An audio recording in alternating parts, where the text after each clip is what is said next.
Oh my God. Everyone. We're so glad to see you all here. Um, we have some wonderful facilitators with us this morning. We have Lorianne Fradejas, Julie Nisco-Madden, and Angelica Walton, who were a part of our community healing space at the CSW Forum in New York. And we're so grateful to have them back here with us. They are all doctors of nursing practice, and they work as healers in their community, offering Reiki and holistic support. Bringing this to the forum this year, getting to work and meet so many women, they shared how moved they were by the opportunity to hold and honor the vulnerabilities and our strengths and the power of this community in intention and in love. And they join us here in solidarity and intention to hold and value this community and the work we do. So today they will be guiding us through a grounding Reiki meditation, which they will introduce. And the focus is returning us back to this space together, to this community after a long but powerful forum last month, and create a moment for us to acknowledge our shared experiences and receive healing before we move on to our meeting today. So, Angelica, Julie, Lorianne, take it away. Hello, everyone. My name is Julie. I'm joining you from California today. We are so grateful and humbled by the opportunity to share space with you today. And we'll just be leading you in a group Reiki meditation in hopes of a bit of collective peace and healing to start the day. So I'd just like to invite each of you to settle in as Angelica will introduce herself and transition us into our practice today. And Lorianne, who is also with me here in California, will close us out and return us back to the space. So just find a comfortable place or position wherever you feel safe. And I just invite you to relax your shoulders as you are able. Just relax your jaw if you feel any tension. And bring your awareness to your breath as you settle in. Yeah, thank you, everyone. So as you're settling in, I want to invite you to consider the safety of your own body and the awareness of your body in the space that it's in right now, held by the chair or the floor. If it feels comfortable to you in the space that you're in, allow your eyelids to relax and soften.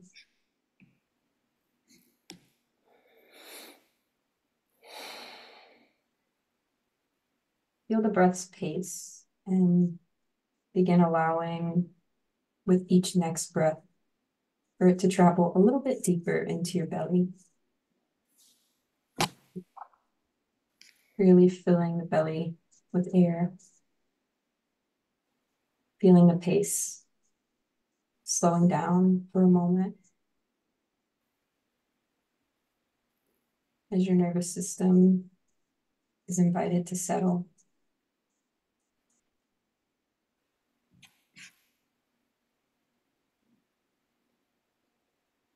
As you breathe here, I want to briefly introduce my spirit to yours. My name is Angelica, and I join you today from a place which gives birth to the beginnings of a vast Mississippi River, which I stand right here on the banks of for our joining together. I want to ask you to envision for a moment this great river that flows and serves as a confluence between nations. The same river you might envision flowing through your spine, connecting your mind, your heart, your body, your soul, and the stories your body has lived.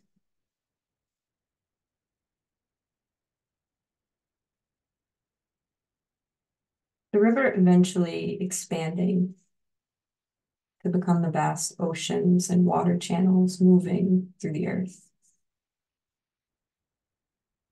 The water bonding each of us, not only to each other, but to the energy of life, the vitality and connection exchange between all beings.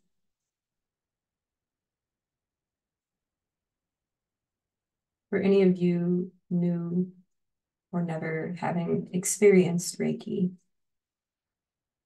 this is it. It's the universal connection between us. This opportunity to share gentle, loving, nurturing support for another. This opportunity to bring our potency together, receive healing, send healing out to the world, to any and all who are suffering. And so with the next breath in, I want to invite us to do that. I want us to really drop into our bellies and allow gravity to settle you firmly into your body. Feel the sensations in your feet. Feel the back of your legs on your chair. Really engage with the base of your spine, the rooted most part of you. Feeling fully connected to the earth, to the fullness of you from child to the form you're in today. The life you've lived, the strength that you've developed.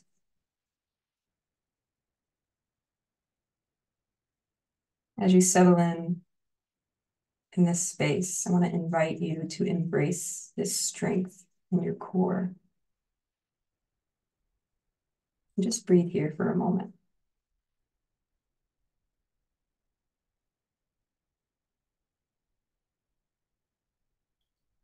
And as you bring your awareness to your core, you might place one hand on your stomach. As the river of community healing flows around and within you, you begin to feel the warmth of the sun on your back. The warmth of the sun brings your awareness to your lengthening spine. The sun seems to cradle every vertebra with light. The light of the sun embraces you. You are held.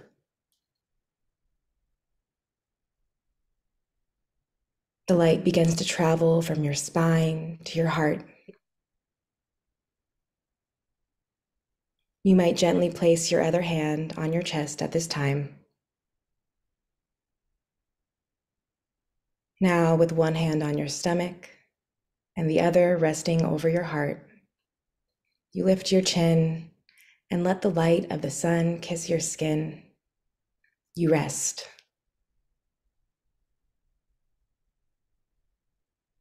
Resting here in this moment, you feel the rhythm of your beating heart under the warmth of your palm. You feel your chest gently rising and falling as the river ebbs and flows. Exhaling collective compassion, inhaling self-compassion. Exhaling collective healing, inhaling self-healing. In rhythm, your unique rhythm, resting here, in this moment, you feel your truth.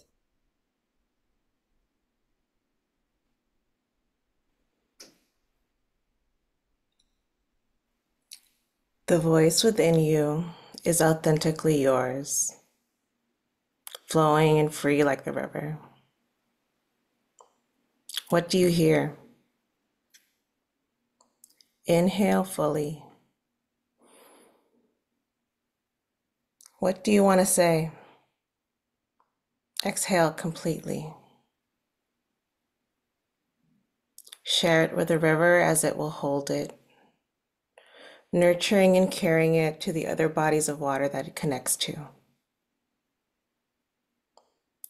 For each individual voice that shares into this river, this collective space becomes stronger.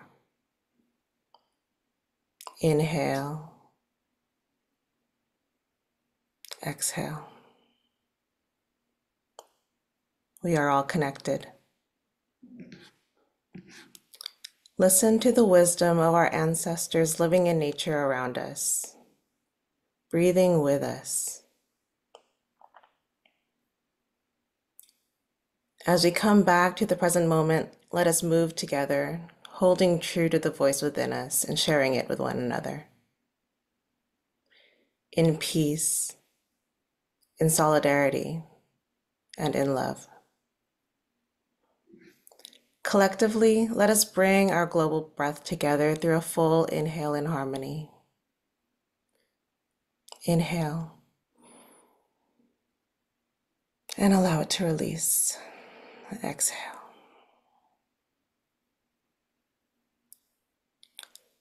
Take a moment now to bring yourself back to the present moment by inviting movement, a breath, your breath, or intention.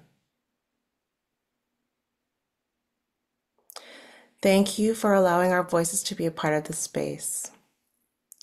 Angelica, Julie, and Lorianne, are grateful for the important work each and every one of you does. Let us keep this river flowing. Whenever you are ready, we welcome you all back as we gather together. Thank you.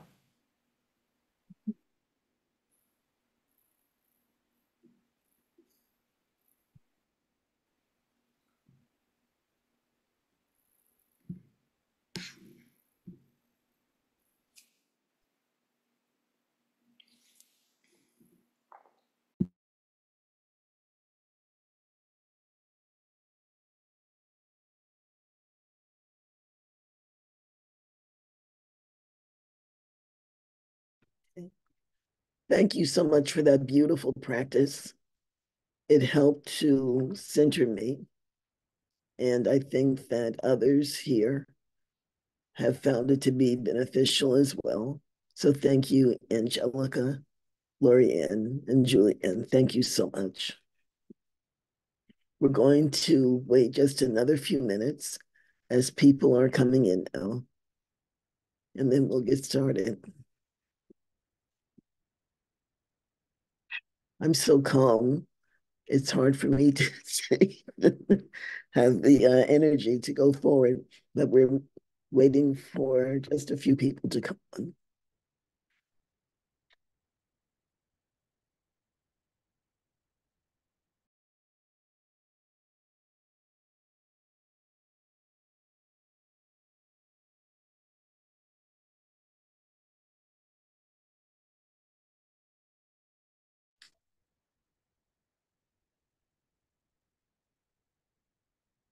Hello.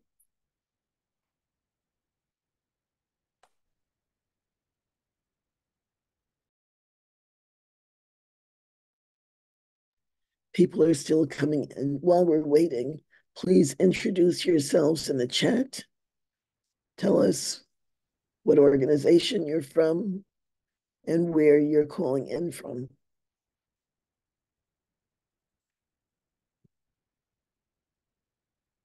We're hoping to begin these meetings in the future with this type of calming meditation.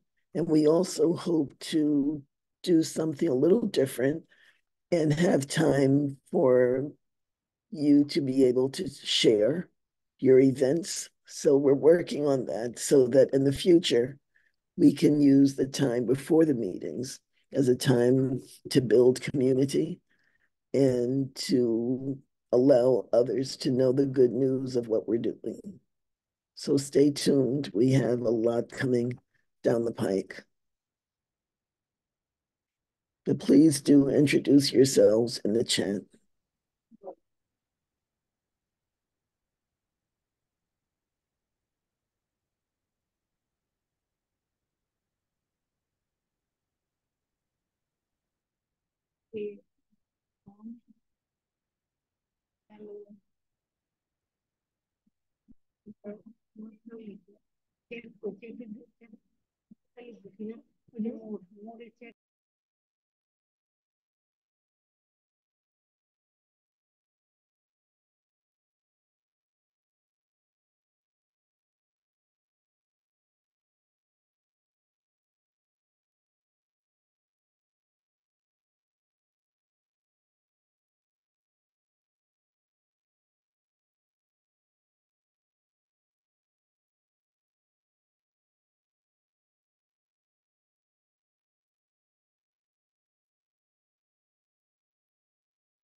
People are still coming, so we'll give it another 2 minutes and then we'll get started.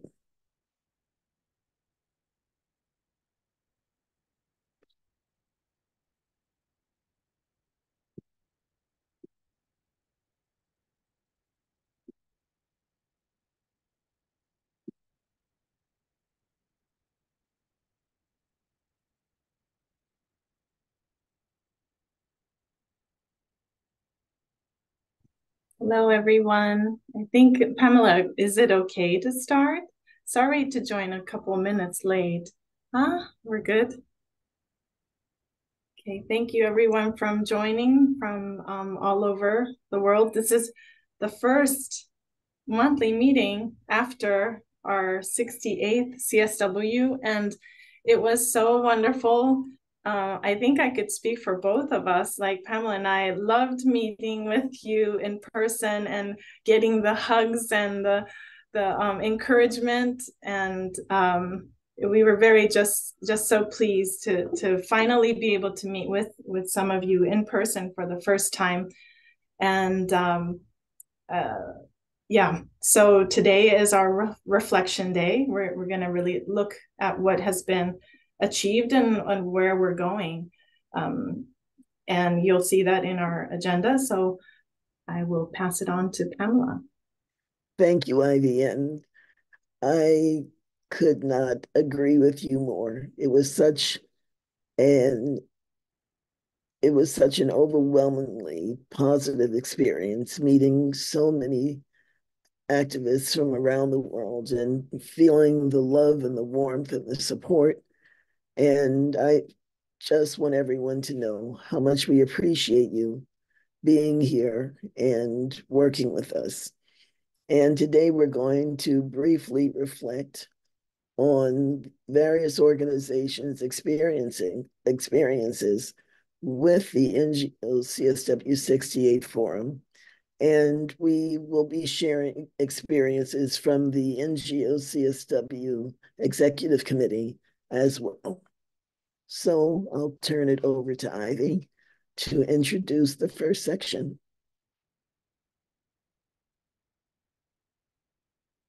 So as Pamela said, we're going to reflect a little and give time for impressions. And so this part of the agenda, we wanted to hear. Just make sure everyone is muted. So we wanted to hear from civil society and UN representative, I should say, about their engagement, both in the official CSW session, but also in our forum, the NGO forum. And they will share also, about the challenges and successes in the process of negotiations as well. And then we'll have a little time at the end of this portion of the agenda to turn it to you as well. So please be prepared. You can, at that point, we'll call on you, or you can put your comments in the chat as well. And of course, as always, please do introduce yourselves. We always love to see the chat activity. And I'm going to first introduce Victoria Edmonds, who is the representative to the United Nations at the Salvation Army. She is a longtime supporter and member of the committee. And we are so appreciative of her and her organization for their support over the years. Okay, Victoria. Thank you, Ivy. Thank you. Thank you, Ivy. Good morning, good evening, good afternoon, whatever time of the world it is for you. And greetings from the Salvation Army. I just want to share a little bit with you. I had 20 delegates that attended this year. Out of that, 16 of them were first-time delegates that came to the CSW, and they came from global countries. So we had actually 16 different countries that showed up for the CSW. But we had 50 countries that were represented in the virtual space who took part with the virtual events. And altogether, we had 633 people from the Salvation Army that took part in some way during the CSW. Now, I did a kind of a survey with my people to find out just how they felt about it and what they learned. And most of the people were overwhelmed with everything that was taking place, but they thought it was one of the best events they had been to, and a learning event for them, because you don't always hear what's happening in the UN, and then to be there and to hear the conversations, to hear women express their issues. They thought it was wonderful. But they thought one of the most helpful events for them was the conversational circles. They liked the fact that they could have conversational circles and talk about different issues, but they wished that it could have been in person. That was one of their thoughts, because they said talking online, yes, you talk online and then you go off. But when you're in person, you would have the opportunity to actually maybe make some friendships or networks afterwards, or go out and have a cup of coffee and talk with people. So that was one of their comments in their survey. They also said that, for them, it was a first time experience. So a lot of them had a little trouble trying to navigate the website. It wasn't that the website was bad. It was just that for them, a lot of it was a trouble for them to navigate what was going on. They did say that, they were so surprised to see 800, or more events, and then whatever was side events. They just thought, wow, this is overwhelming, and they wish they could have been at everything. So they had to decide what it could go to, obviously, because, there wasn't enough time in the day. But they did express the fact that they really wish that they could have been in a session that could have showed them how to make a statement, what to put into it, what goes into it. And I think there were some events that had that. Maybe they missed it, but they felt going back to their own countries and getting the grassroots people in their area of the world, it would be helpful for them to say, here's how you put your focus into action, and here's what you can say, and here's a way that you could say it.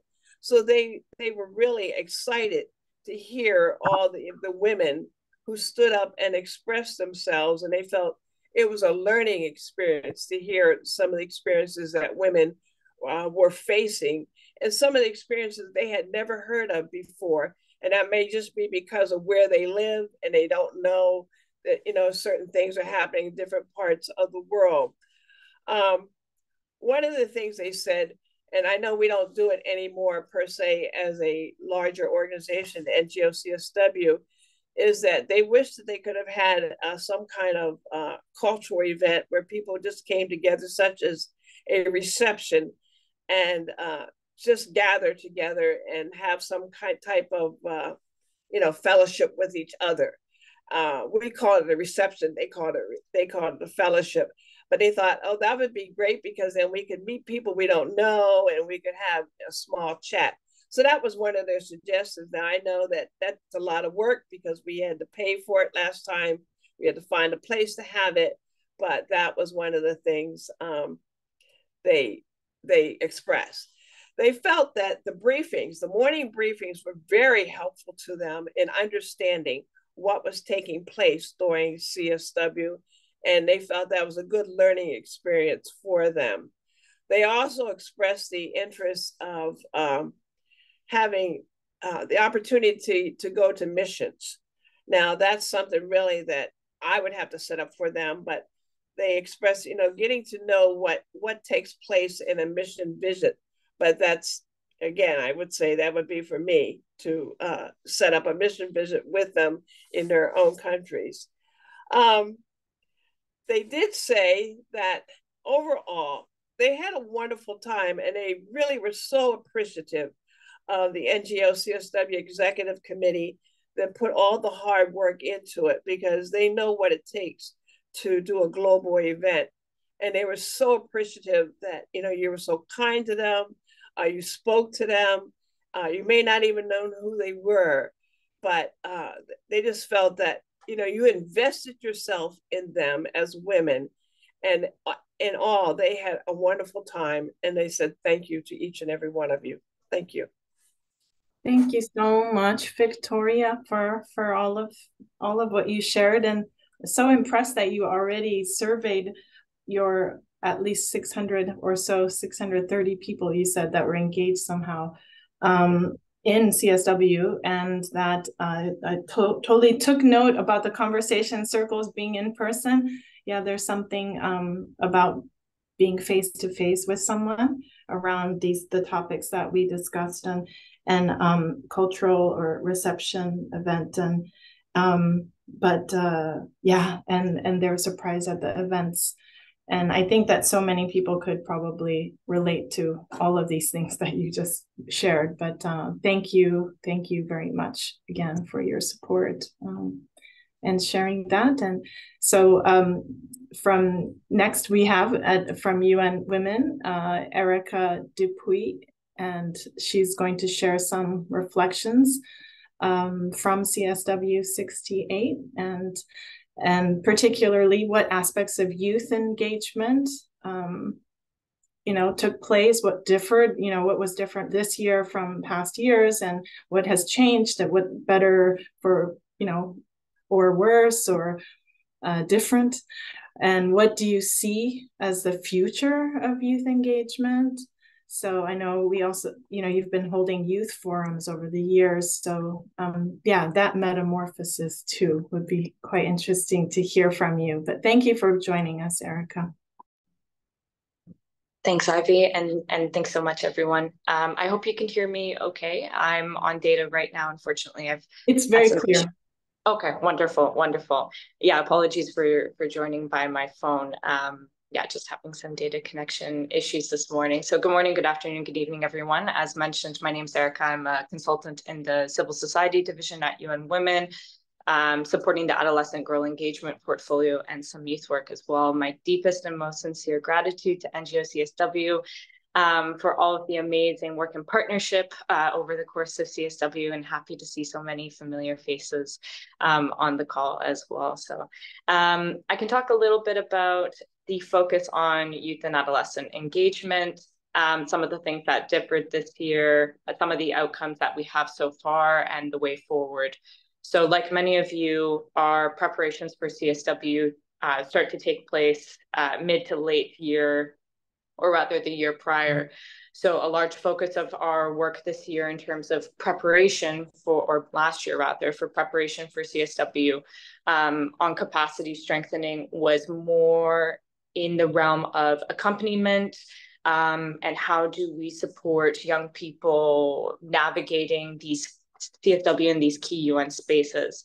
So in partnership with FOS Feminista, we held a course that took place from November to January, where we worked with 100 youth and adolescents to provide opportunities to network, connect with others, experts, capacity strengthening, some people who work on the priority theme, also some who have experts in just CSW processes itself. And we also held a in-person small training at not at CSW, at UN Women, the day prior to CSW as well.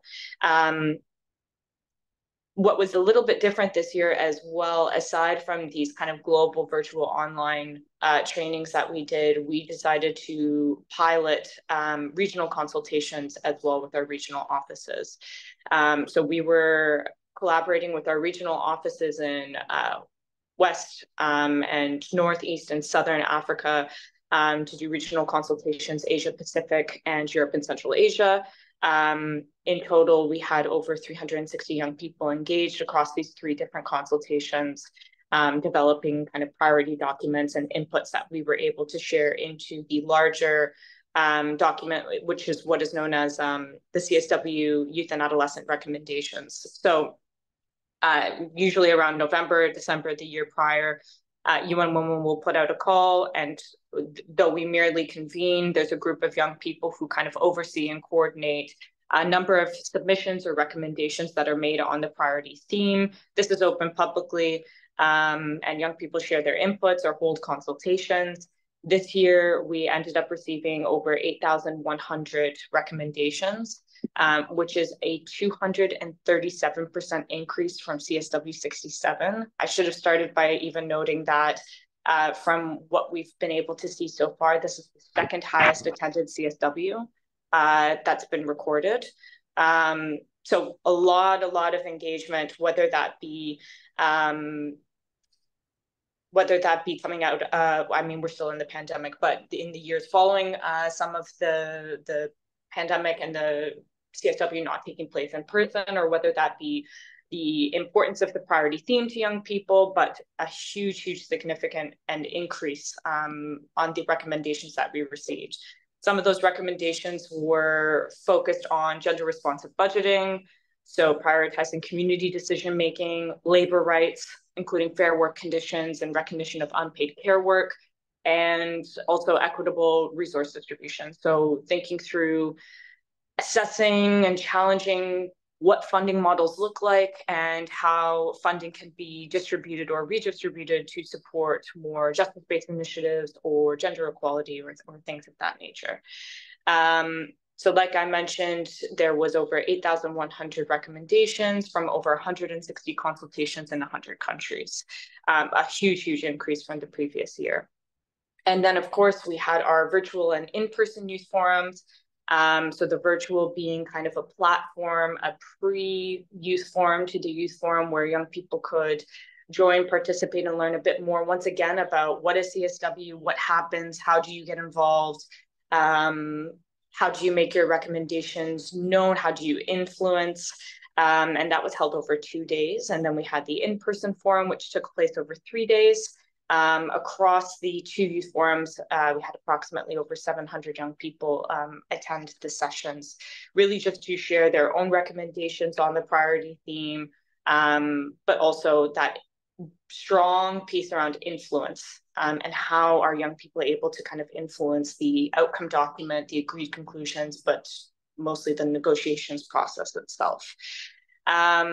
We also had the second version of or iteration rather, of the interactive dialogue with youth representatives.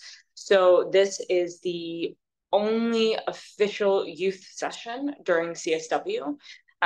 So for those who participated in CSW66, during the 66 session, there was a review of the methods of work. And in that methods of work, there is a stipulation basically that says that member states should consider having an interactive dialogue with youth representatives, meaning youth delegates, but there's also civil society who participates as well. Approximately there's 7 spots for civil society to participate in this interactive dialogue. And so this was the second year of having that.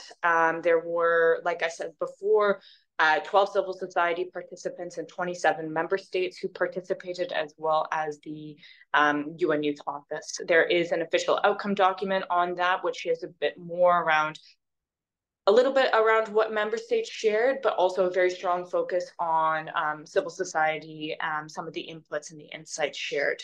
A lot around the distinct obstacles that are encountered by young folks, underrepresented, marginalized women and girls in relation to economic disparities.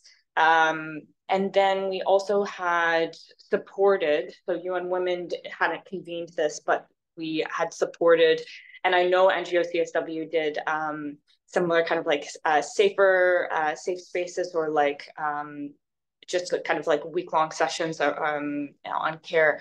There was a youth group that had done this as well throughout the 2 weeks of CSW. They had every afternoon some sort of care space that was available for young people, which is something that came out very strongly in the previous CSW session at CSW67, that there is a really big missing piece and lack of care spaces that are available, because I think as many of us have experienced at CSW in one way or another, burnout, feelings of being overwhelmed, trying to catch all of the different events.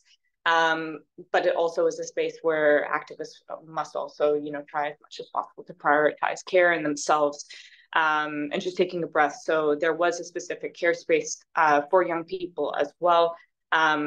the first time that they had done this space over the 2 weeks. It was absolutely fabulous, and we're looking forward to hearing a bit more, just around the outputs and kind of some of the next steps. I will put a plug in. The organization name is Community Care Collective. They are doing care spaces during the EcoSoc Youth Forum, which is taking place right now. So just be on the lookout for that, or I'm very happy to share via chat or email some more details on that. And then as we look forward to what a big year this will be in terms of intergovernmental affairs or multilateralism, the next steps in terms of CSW and what we're trying to do a little bit differently this year is what do we do in terms of the agreed conclusions? Yes, they're finalized, we have the document, but what does it look like in terms of local implementation? What does it look like in terms of supporting young people, both in community, regional, country level? What are the strategic follow-ups that we can do as well to kind of support that accountability around member states and implementation of the agreed conclusions?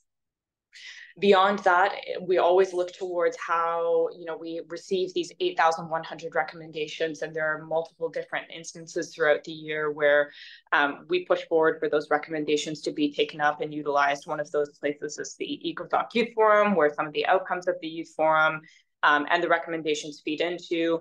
But considering this year that we have the UN Civil Society Conference in Nairobi in May, we also have Summit of the Future, and then looking next year to Beijing +30, how do we take in all of these recommendations that had been received on such a pivotal and prioritized theme into these different spaces? So it's a little bit of more specific to the agreed conclusions, and how do young people kind of facilitate follow-ups, or how do they work to socialize or localize the agreed conclusions, and then also looking towards the variety of different events that are coming up this year in the intergovernmental calendar. And then I think that is I can share a bit more kind of by chat or by questions or like responding in the chat. I mean, but yeah, I think I'll stop there. That's all from my end. No, Erica, thank you so much. I couldn't stop you because I was so engrossed in everything I had to share. And actually somebody, I was just looking quickly at the chat, and there was a question about like, when is, what month is the call put out for input towards, the zero draft?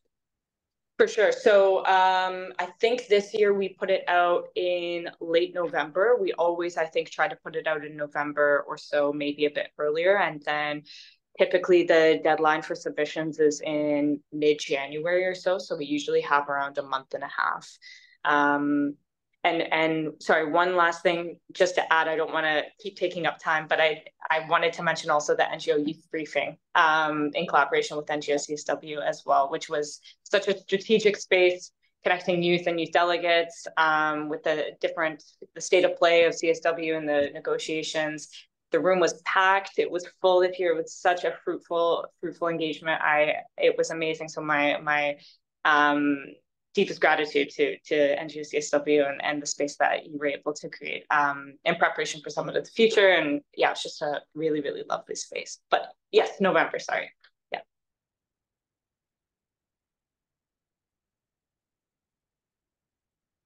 Of course, I think that if you have a report or anything compiled to share with everyone, any other information that you want to share, you could put in the chat. And let's see if I'm missing anything else. No, we will open the mic for anyone also who has questions for Erica directly, or Victoria, or just want to share an impression of CSW68. Please do so. Thank you so much again, Erica. And we'll see if anyone raises their hand. Or if there's anything else, you could always put it in the chat too if you don't want to be put on the spot. Okay, Dr. Ify, and then Gail, then Karen. Hello, Gail James here from... Good morning, everyone.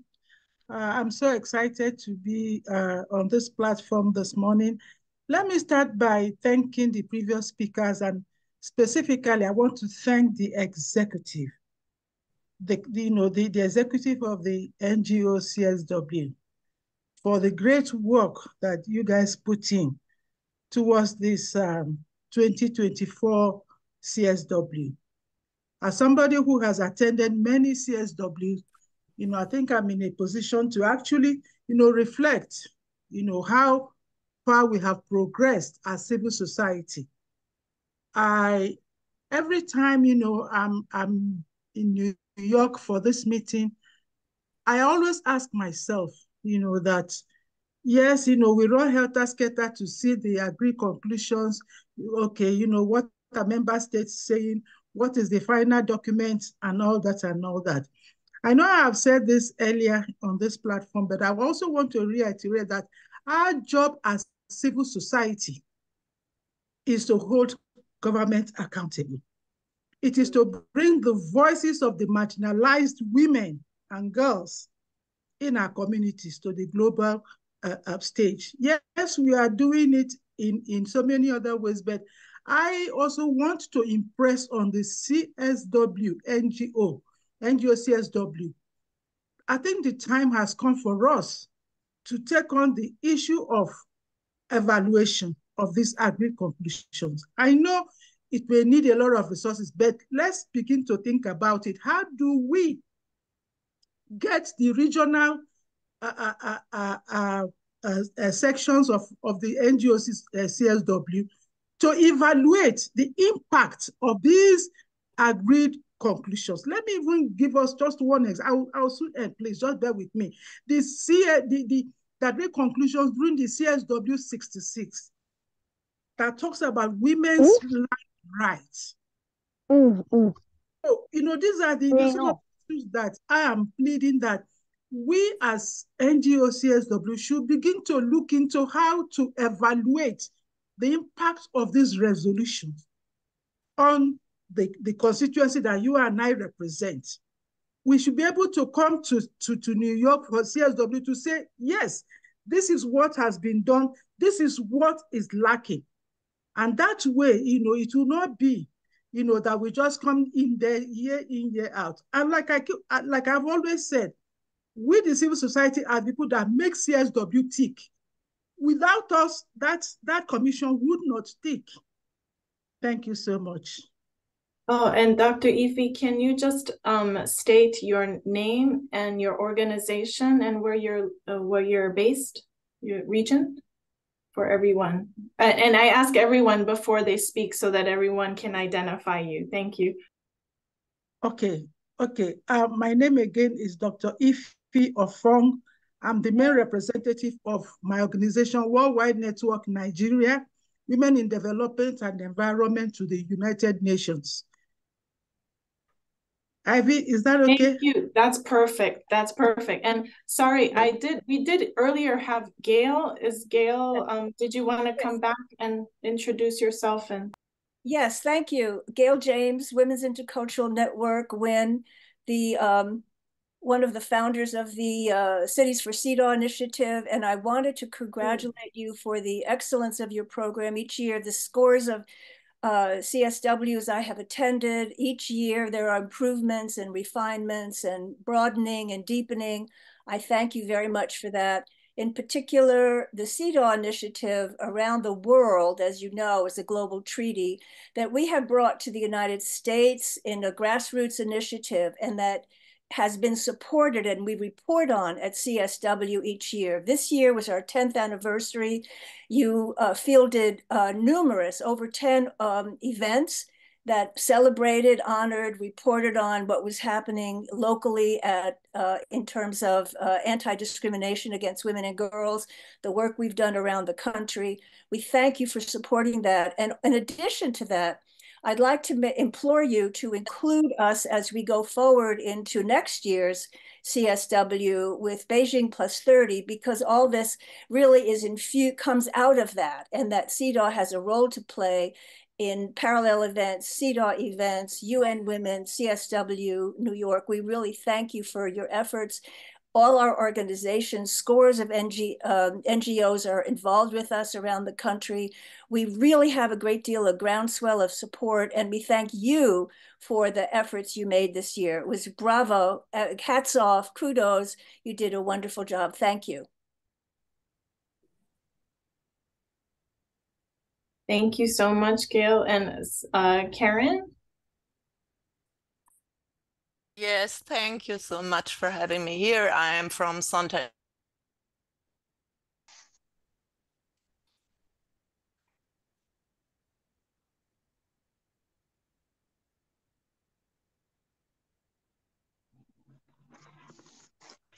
I'm having trouble. I think you got, is it just Okay. me? Oh, okay. Could you speak one more time? Okay. Okay. Also, yeah, my internet isn't stable right at the moment. Can you hear me? Yes, Okay. we can hear. Okay. Okay. So I can hear you. Okay, I tried again, otherwise I would put it in the chat, but I couldn't agree more with Dr. Ofong and Gail James about your fantastic work. Thank you so much for that. And it was really amazing and a very good learning experience. And I have a question now to Erika, because that was really a very good summary for me. And there were so many numbers you had, like the civil society representatives with in the work with the interactive dialogue with the state representatives, and more numbers like the recommendations which were made. And I would really love to read them as well. So is there any possibility of a report on those figures? Because that's also very important. That's one point, that's one question. And the other is, you named it all, I think, the evaluation of the impact of the agreed conclusions in every country, every region is so important. And I think almost also in Germany, I think we can do better to show where it works, yeah, and where it has an impact or not. And we need it in every country, and also Germany, we could do more on that subject, of course, yeah, to make clear this is what we did, yeah, and that's what we are going to do, yeah, and publicly. Thank you so much.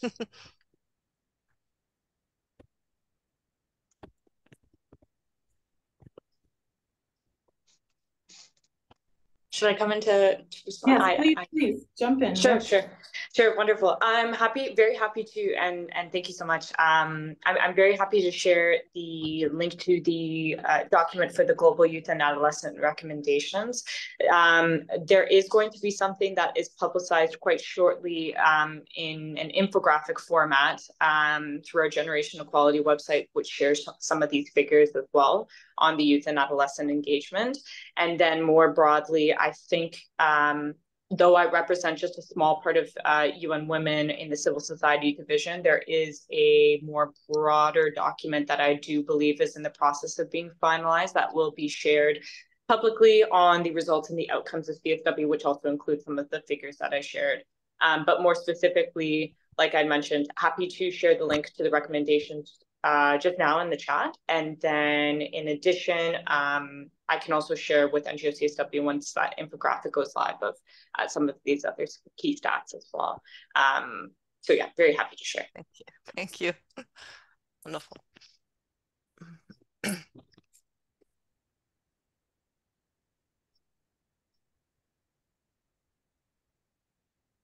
Mala, do you want to call on the next speakers? Or...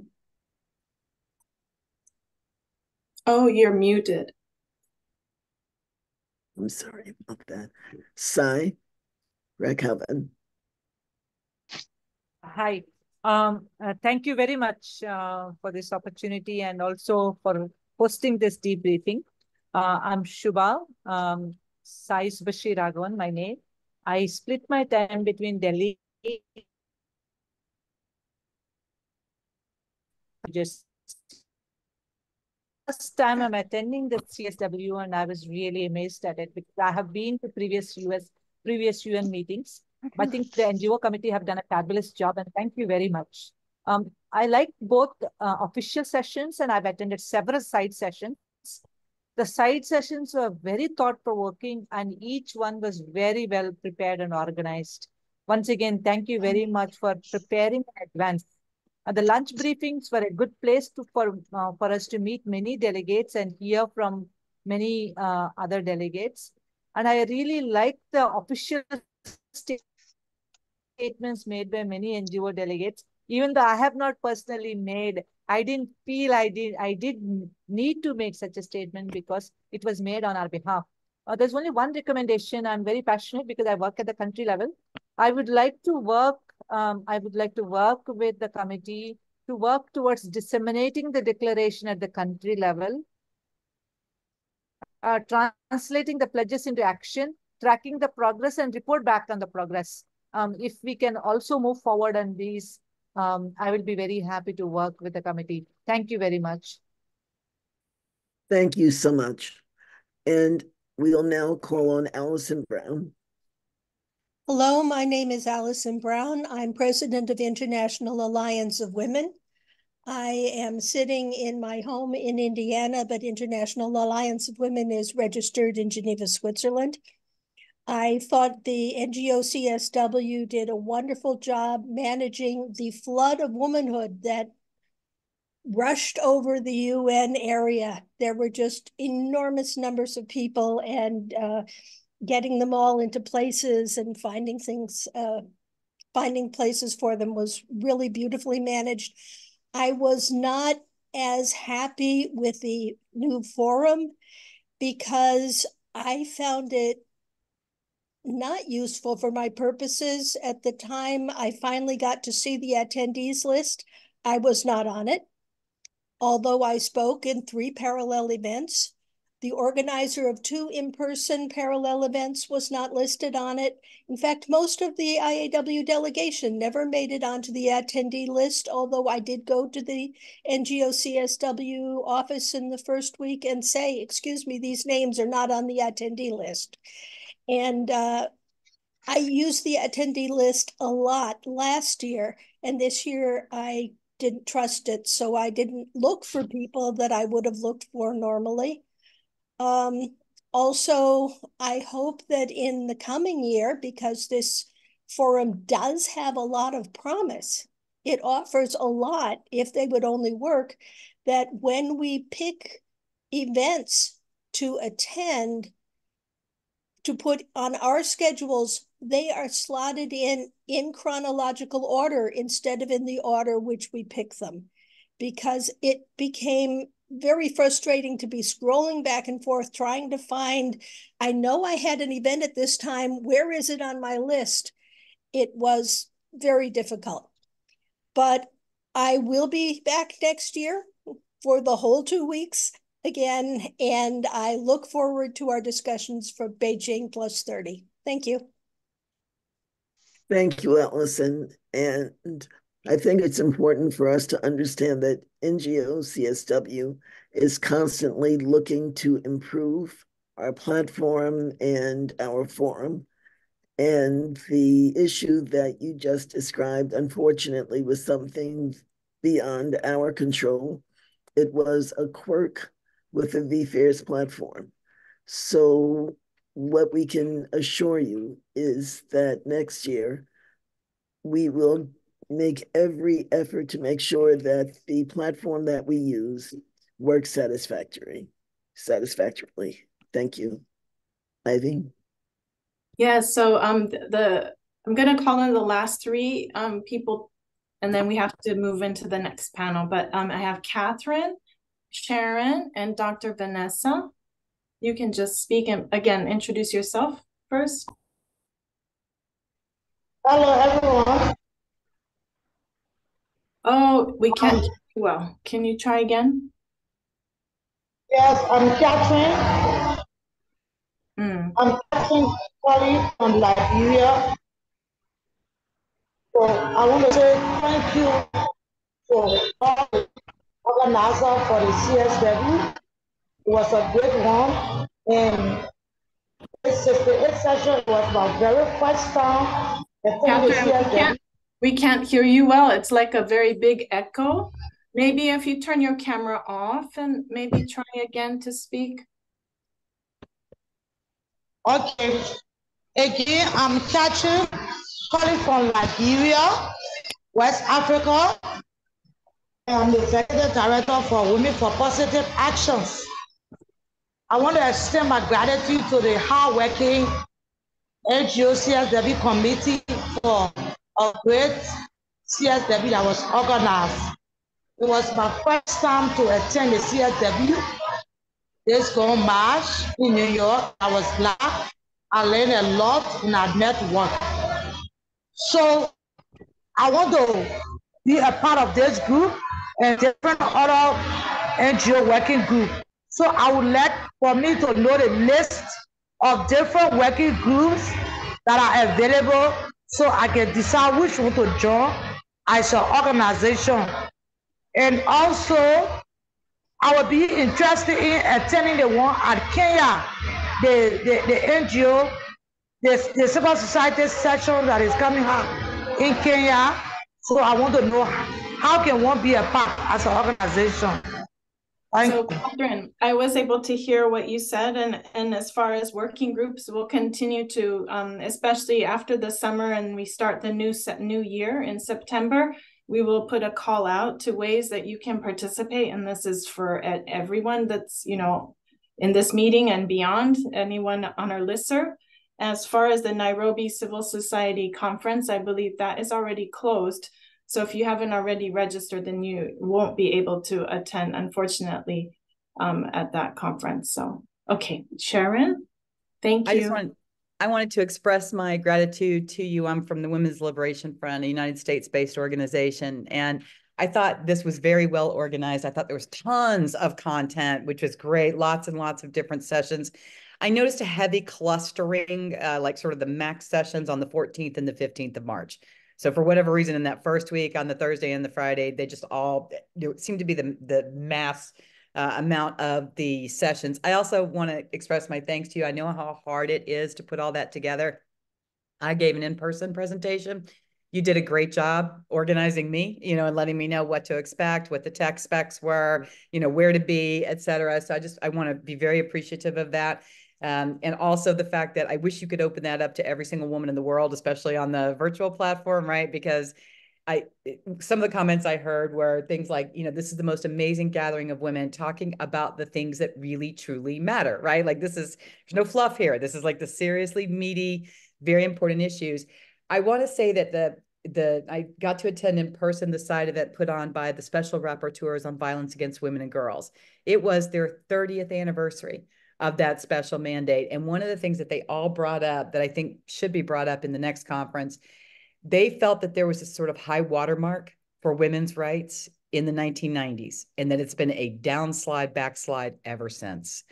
And I think that is something that many of us around the world that are working on women's issues are finding, is that rights that we even thought we had in place are being eroded very swiftly. It's really, really hard to claw them back. It's kind of almost like a patriarchy strikes back moment.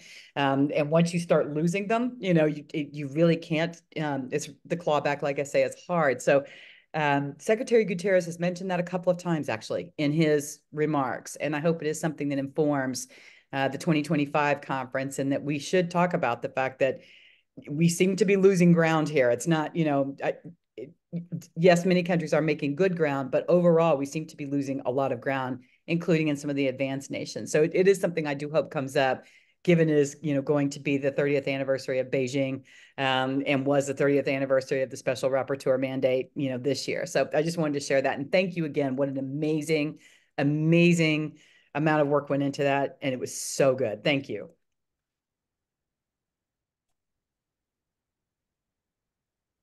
Thank you so much, Sharon. Yes, Dr. Vanessa Rosser. Greetings, everyone. Thank you again to the co-chairs. Thank you, co-chair Pamela Morgan, Ivy, I think it was Erica, and there was another person who was on, Victoria Edmonds. I just want to thank you ladies for taking up the helm, especially at the back end, in allowing us to come on and give our observation and experience to the CSW this year. I thought it was phenomenal. yes, there were some things that we look forward to improving the next years coming, but that's because the start was so big. It was not a little start. It was a very big start. So I just want to implore and commend the CSW for putting on such a phenomenal platform this year for all to experience. I also want to notice and recognize the increase of men leadership in support of the women this year. I thought that was awesome. There were several nations where men representatives came and came forth to say that they would pledge in supporting women leadership and the growth of supporting women in leadership and uplifting of women globally. So I think that this year was a giant step forward for women, and I look forward to seeing what the CSW will do from this point forward. And I am here in support. So I thank you again. Have a blessed day, everyone. Thank you.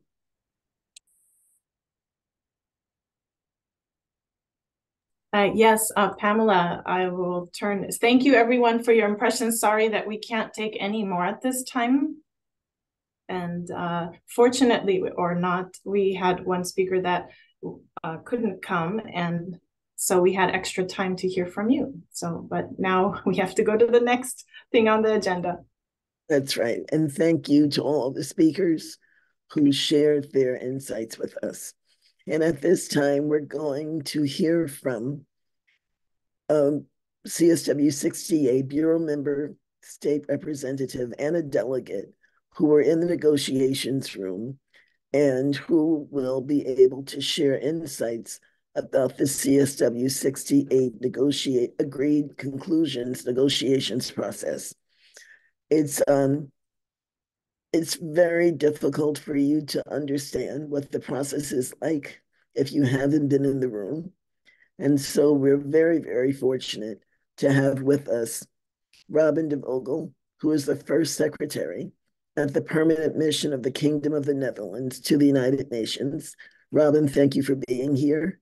And we have Finna Timsey, who is the UN representative for human rights and security.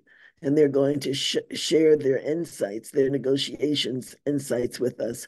And Robin, I'll ask you to please begin. Sure. Thank you so much, Pamela, and big thanks to you, Ivy, and others for convening us here today. It's really good to see so many of you, including some familiar faces. And for those of you who don't know me yet, it's a true pleasure to e-meet you in this way. I just understood that this is your first meeting after CSW, so I truly hope that you got some time to recover. I think as some of the previous speakers said, whether you attend virtually or in person, it can be quite overwhelming and a lot to take in. So I think in that light, also very welcome that the CSW working group organized a relaxing session, I understood, before we started here today. But without further ado, my ambassador was also asked to be here today, of course, in her capacity as the facilitator of the Agreed Conclusions of CSW this year. She would have loved to attend, but due to prior engagements, she asked me to be here on her behalf. So I'm sending you her regards as well. And of course, I'm very happy to share, having been in the negotiations myself and assisting her in this process, some of my observations with a focus on some of the challenges and takeaways that we take from this year's process. I mean, maybe just to go back to the theme of this year, of course, this year we focused all of our discussions really on the issue of addressing poverty, strengthening institutions, and financing with a gender perspective. And having witnessed a couple of CSWs, it really stood out to me that, of course, course, this is a hugely important topic also because of its real impact on women and girls across the world. And I think looking back at the process that we saw this year, we really see that the commitment of factually all the regional groups and all member states to really eradicate poverty for women and girls really helped us in this process to have everyone's buy-in. And I think from the beginning, we really saw this as a real opportunity and also an obligation to really deliver on the outcome document. At the same time, of course, it's quite a broad theme. So from the beginning of this process, what as a facilitator we have really tried to do is to focus on the end goal of achieving gender equality and empowerment for women and girls. So by using this as our sort of guiding star throughout the negotiations, I really think that we did manage to keep our focus in this process. But of course, as I said, I was also going to speak a little bit about some of the challenges that we saw this year. And of course, I've heard some of you mention that you've witnessed various CSWs. We know that the negotiations can be extremely challenging due to divergent views at the UN, of course, the context at the UN, and also one thing that we really had to deal with this year was the impact of the liquidity crisis. And while this might sound very trivial or factual, the fact that we were not able to physically convene outside of UN working hours this year, having to discuss such a broad and rich topic was really a challenge for us as facilitators. And as many of you know, usually the CSW negotiations go deep into the night. So we really had to keep our focus having both negotiations in the room, but also what we saw is that in some subtopics of this year's outcome document, including the language on finance or the language on debt or violence, we saw smaller groups meeting in parallel or in the mornings or evenings to make sure that we were using our time as efficiently as we could. And in the end, I'm really glad that we were able to finalize our discussions within 60 hours, which might sound like a lot, but comparing it to last year, it was 90 hours. So we did it in 30 hours less. And I think both for member states and some of the delegates who come from very small missions, but hopefully also for civil society, this was a more efficient process. So I guess that was the silver lining of the crisis that we had to deal with this year. But this is not to say that it was a walk in the park, because of course we negotiated until the very last moment. And I know that you have been briefed as well by some of the members from the Bureau. So I don't want to go through the whole process and relive it again, but you will have known that we went from a zero draft, which I believe was 11 pages, to a document of 42 pages because of all the input we received. And we had to condense that into an outcome document, which in the end of the day, we did adopt, and which was 26 pages. So that's just numerical, of course. But I also wanted to share a few takeaways, and I'm trying to keep it as brief as I can, because I also really want to allow for interaction and hear what really interests you most in this process. First of all, one of the goals that we've had from the very beginning as facilitator is really to have a concise and really action-oriented outcome document. I think concise is always a challenge, but action-oriented specifically was one of our priorities, because what we've heard from member states and what we have also heard from the UN is that while we have always a document which is has a more descriptive part, in the end, it's the operational part and the recommendations that are really implemented on the ground by member states and also by UN Women. So from the beginning, we decided that we wanted to devote as much time and attention as we possibly could to those recommendations to really make sure that we have a document that is actionable and operational on the ground. So looking at the text in front of us, we have, I think, close to 80 operative paragraphs, so a lot of really concrete recommendations that I hope that also you find some good recommendations in that you can take forward within your organization. But second of all, and more substantially, what I'm personally quite glad about is that we managed to discuss new concepts. Of course, we know that within the CSW, there are some issues that we are struggling a bit more with to really discuss again or to make progress on. But when it comes to the nexus of the priority theme and gender equality, we have concepts that we had not discussed before at the UN. And you can think about terms such as financial independence that was discussed, but also gender-focused bond issuances. So I think without giving you a value-based assessment, I think there's a lot of terms in this text that have never been discussed before, including when it comes to financing for women entrepreneurs. So I think really the nexus of the theme and gender equality is where we see that there's a lot to take home. And then finally, and I'll leave it at that, just to say that, and I think it was mentioned by Erica as well, of course, implementation is what's really important and what our homework is right now. And I think that it's promising that this process also has some very clear links to upcoming events on the UN calendar.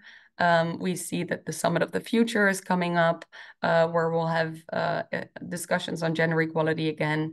But maybe even more concretely, there's the Financing for Development Forum, where I think a lot of the language on finance can also really serve as input for processes that, if I can say so, are traditionally a little bit more gender blind than what we have discussed this year at CSW. So I think besides everything that will be done at the national level, hopefully this will also be a way to take this up at the UN.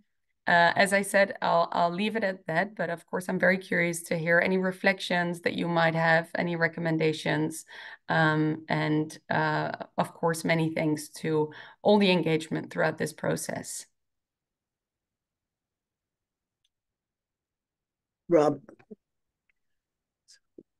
Robin, thank you so much for that comprehensive overview. It was short and sweet, and we certainly do appreciate you being here with us. And please thank the ambassador. And we will have a chance for our members here to respond. But first, we're going to ask Fenna to give her presentation, and then we will have the opportunity for everyone to participate. Thank you. Thank you, Fenna. Yes, thank you so much both. Also, Robin, again, for the great facilitation, of course. And yeah, thank you all to everybody that I had the chance to meet and everybody that I didn't have the chance to meet yet, for all your hard work and passion that you have put into this process. As has been said before, I know how much it can take on us, and I was very fortunate to meet so many of you and learn from you also and to work together.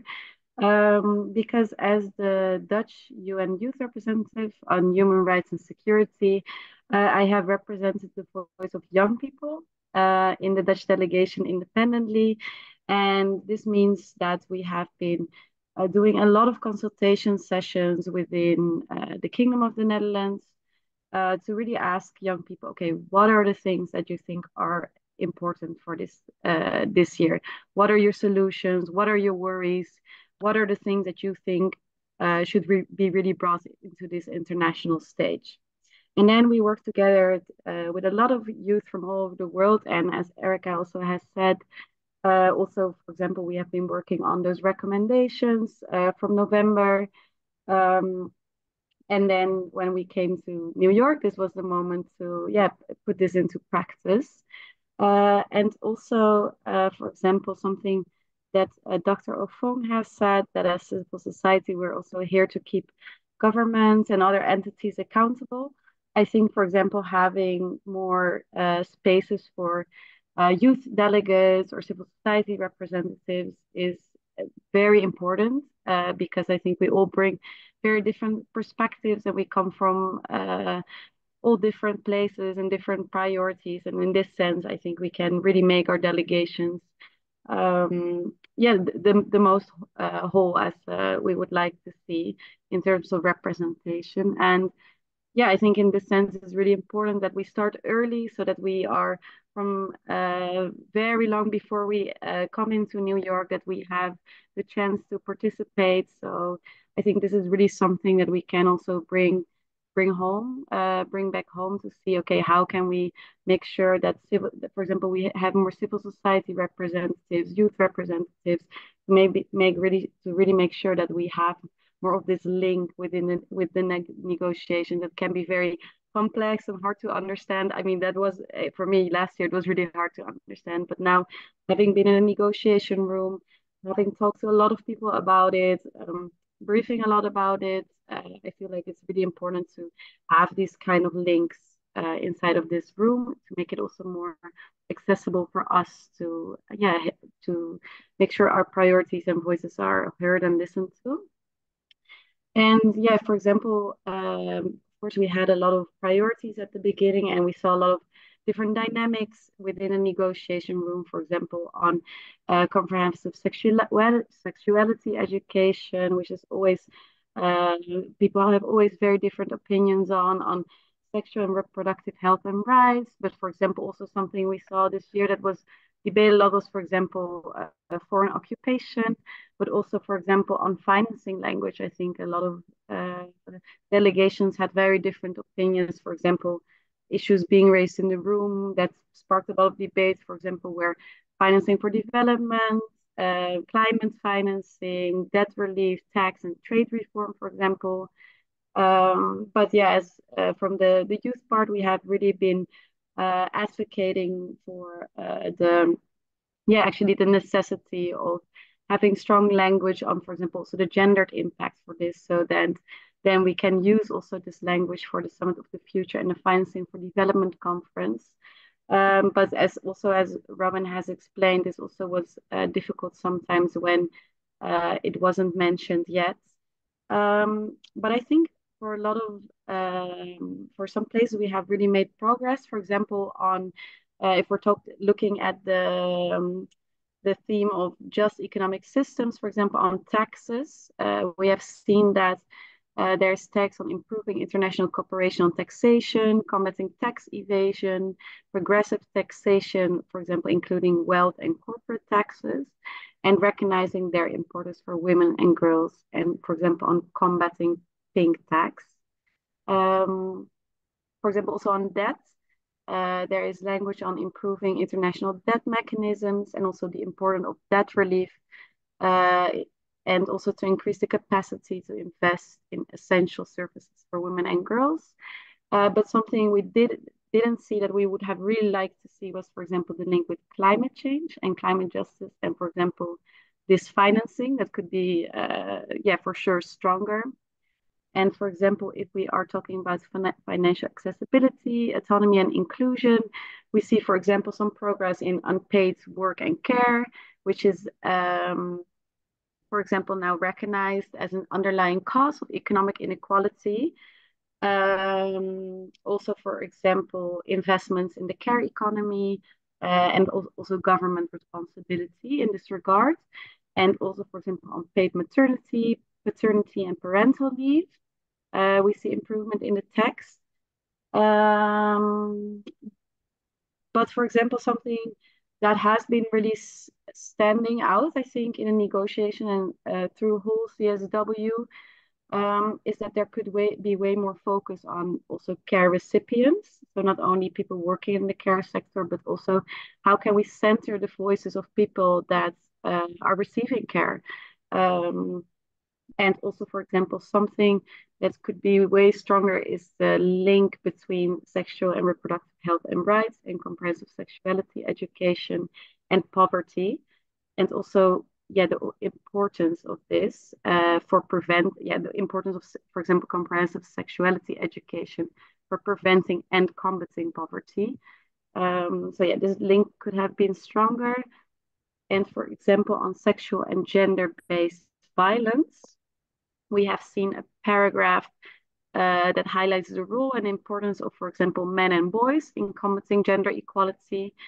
And for example, we have seen a separate paragraph in the OPs on economic abuse. So for example, violence experienced by women that is compromised because of actions aimed at economic abuse. And we have seen references to financial dependency, control, and preventing access to financing and other facilities.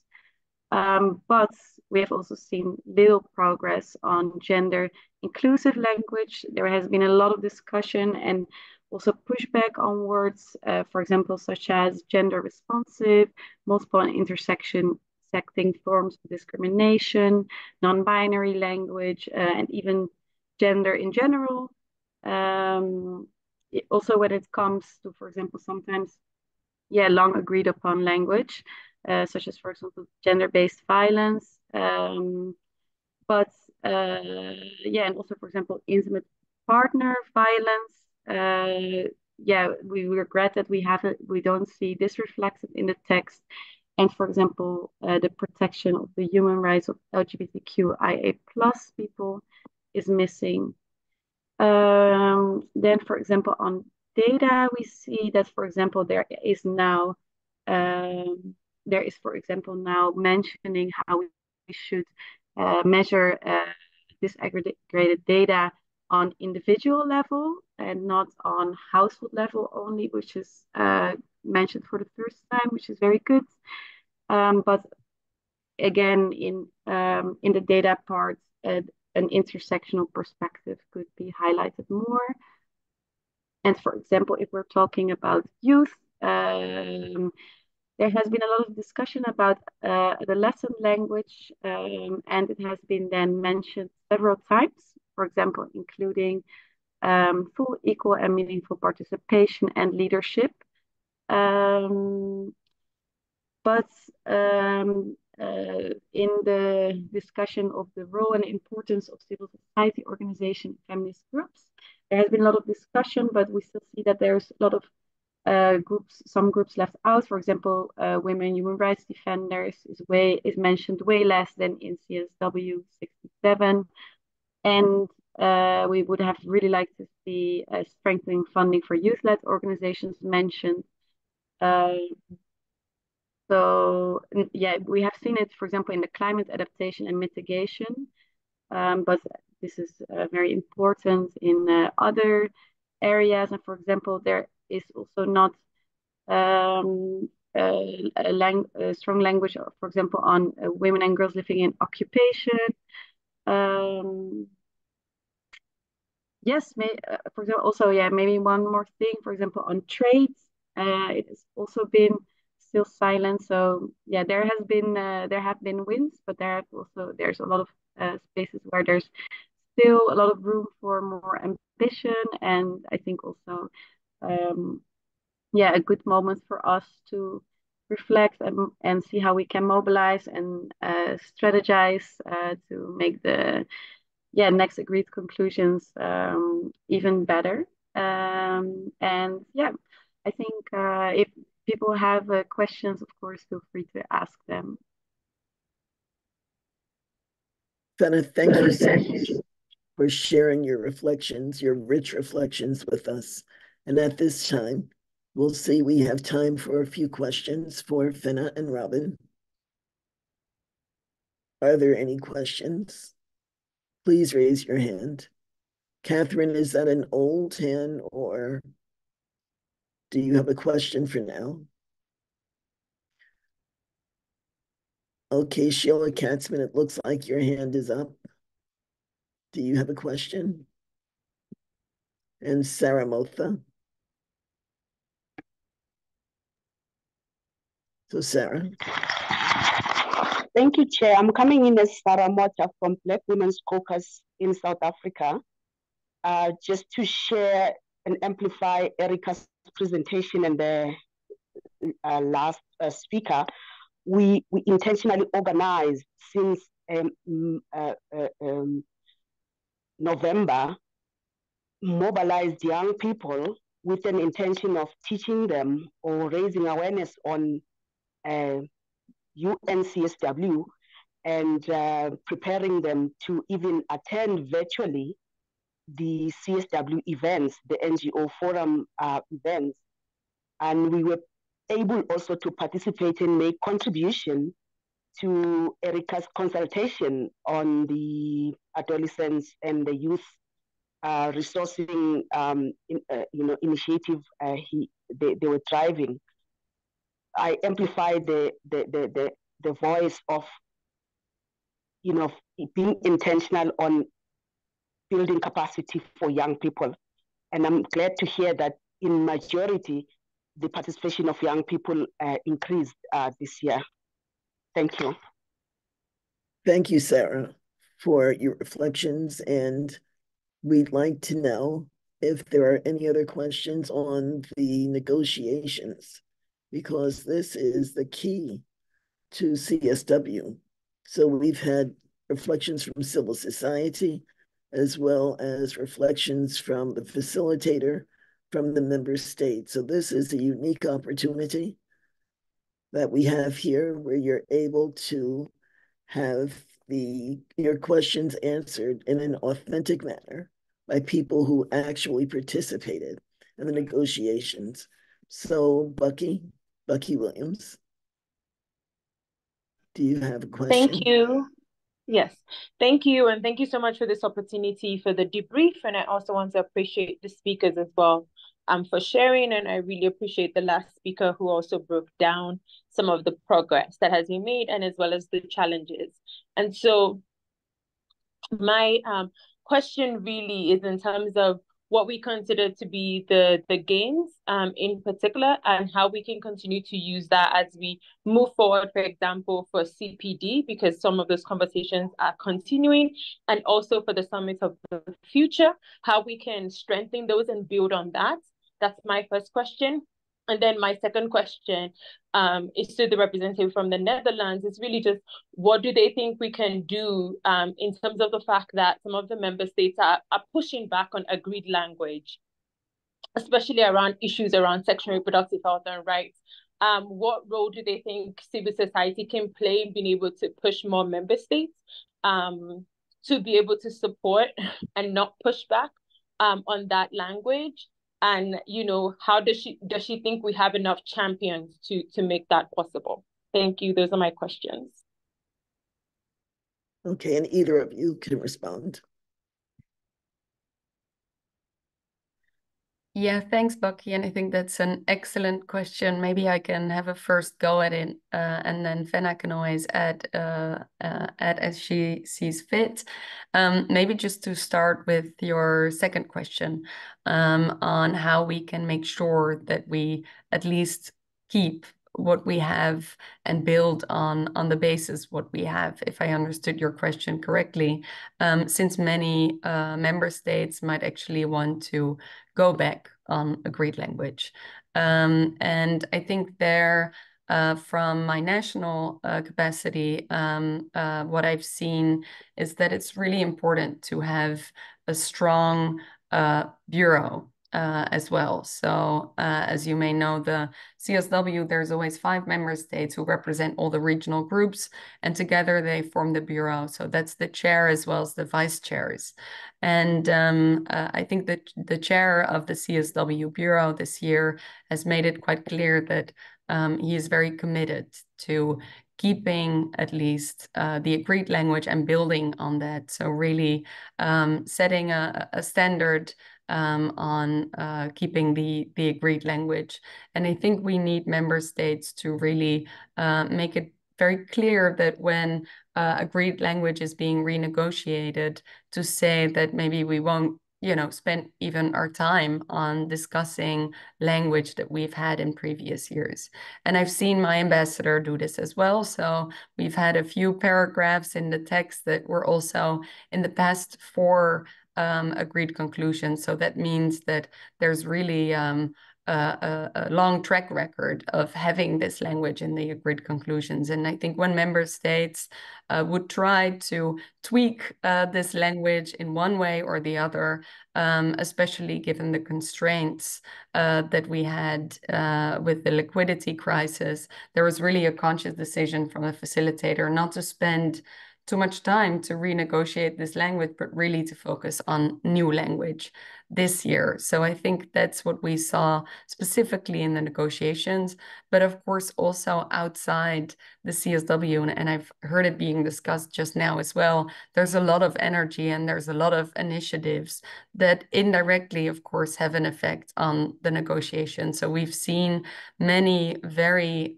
qualitatively good side events, I think, really debunking some of those terms that might be more sensitive to some of the member states in the negotiation room, but really spelling out, what does this mean on the ground? Why is it important? Why is it related to the theme? And I think all of that background indirectly makes its way to the delegates that are also inside of the room. So to answer your question, I think it's key to have committed member states in the Bureau to really upholding the status quo and building on that. I think it's key to have civil society and member states really also rallying for those points outside of the room.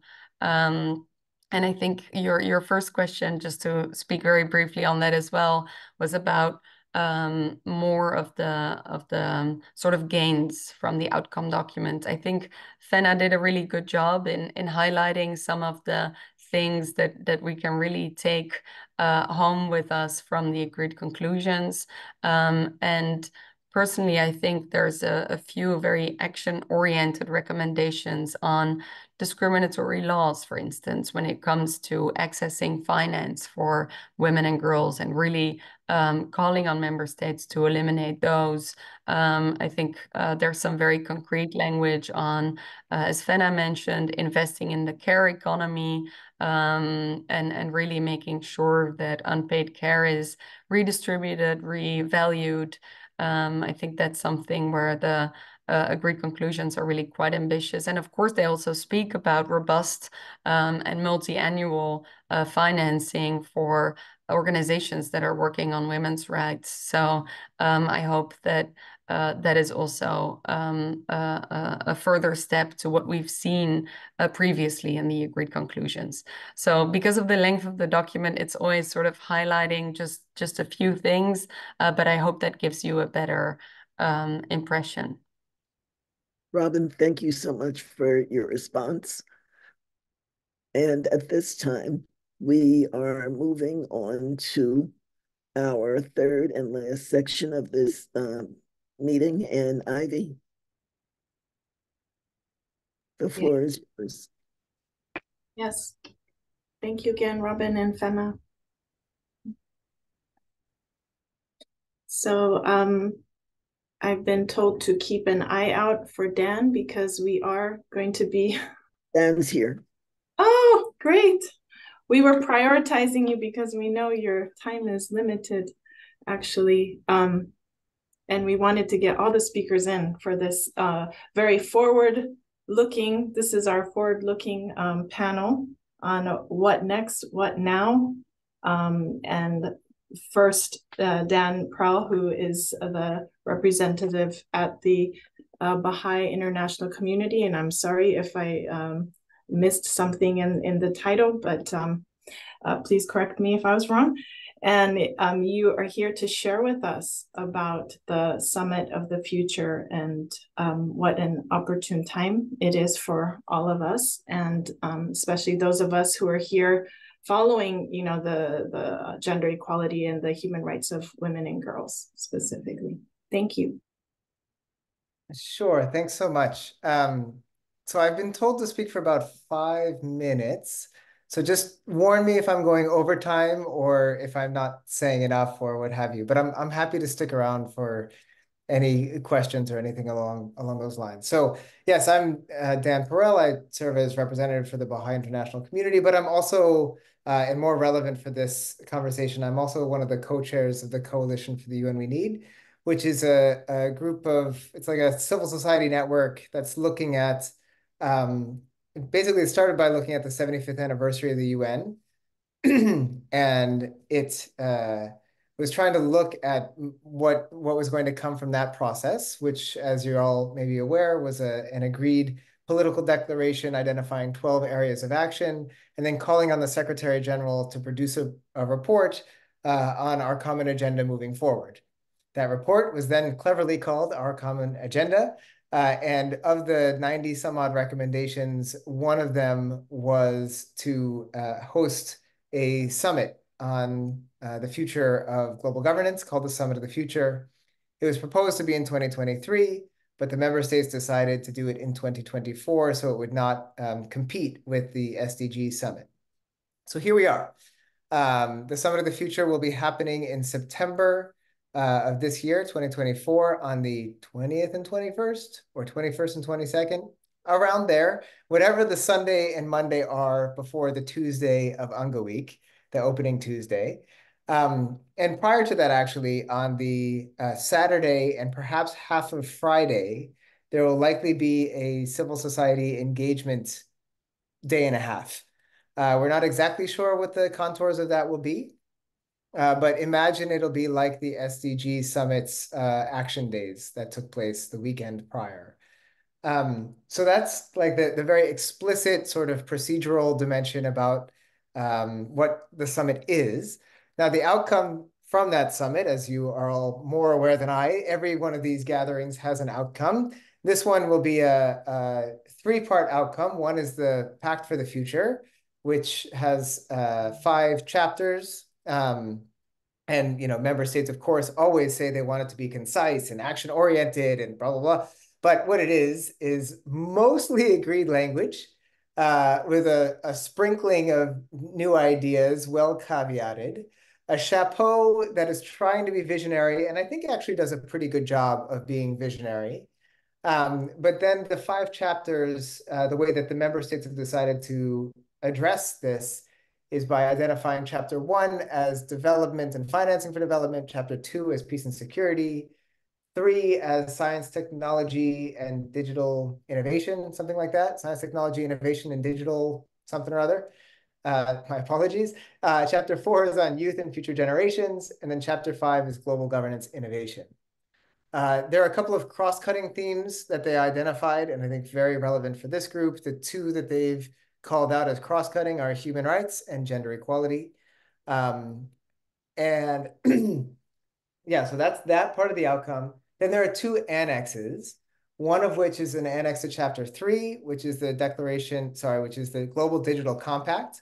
So that corresponds to the science and digital chapter. And then there's an annex for chapter 4, which the Netherlands is co-facilitating, which is on what's called the Pact for the Future. So that will be a separate document as well. So all of these things are taking place for that actual summit.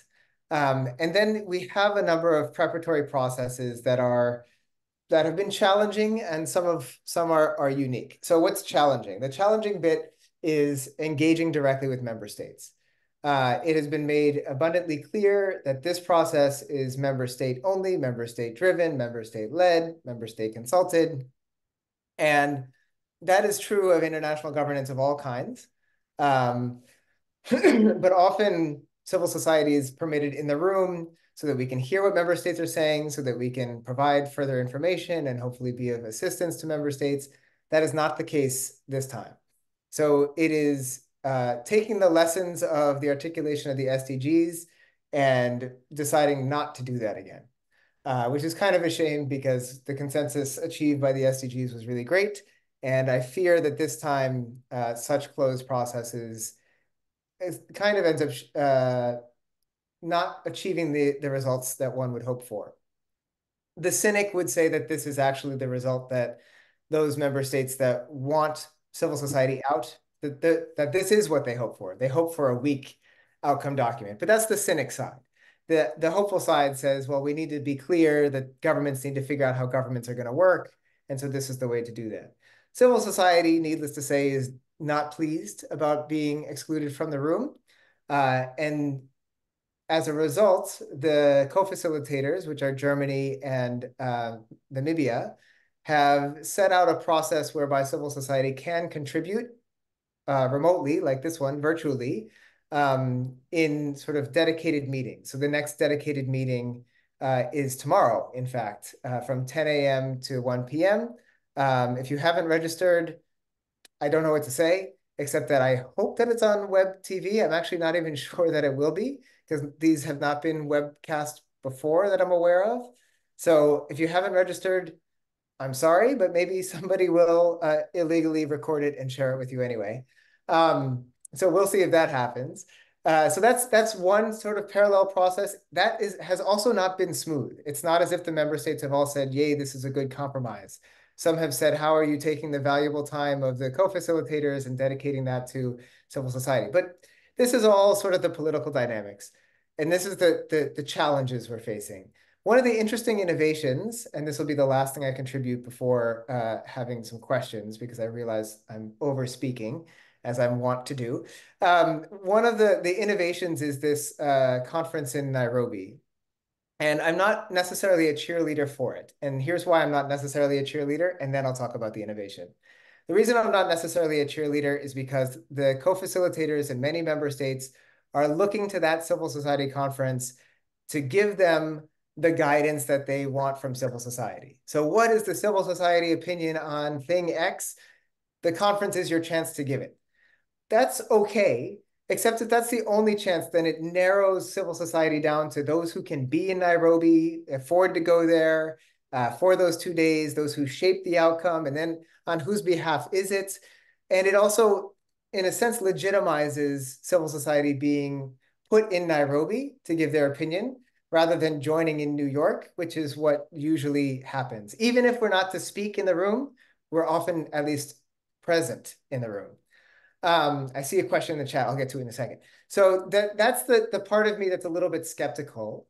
But what the co-chairs of that conference have decided to do is say, we're going to produce, among other things, coalitions that can live on beyond the conference and beyond the Summit of the Future, perhaps.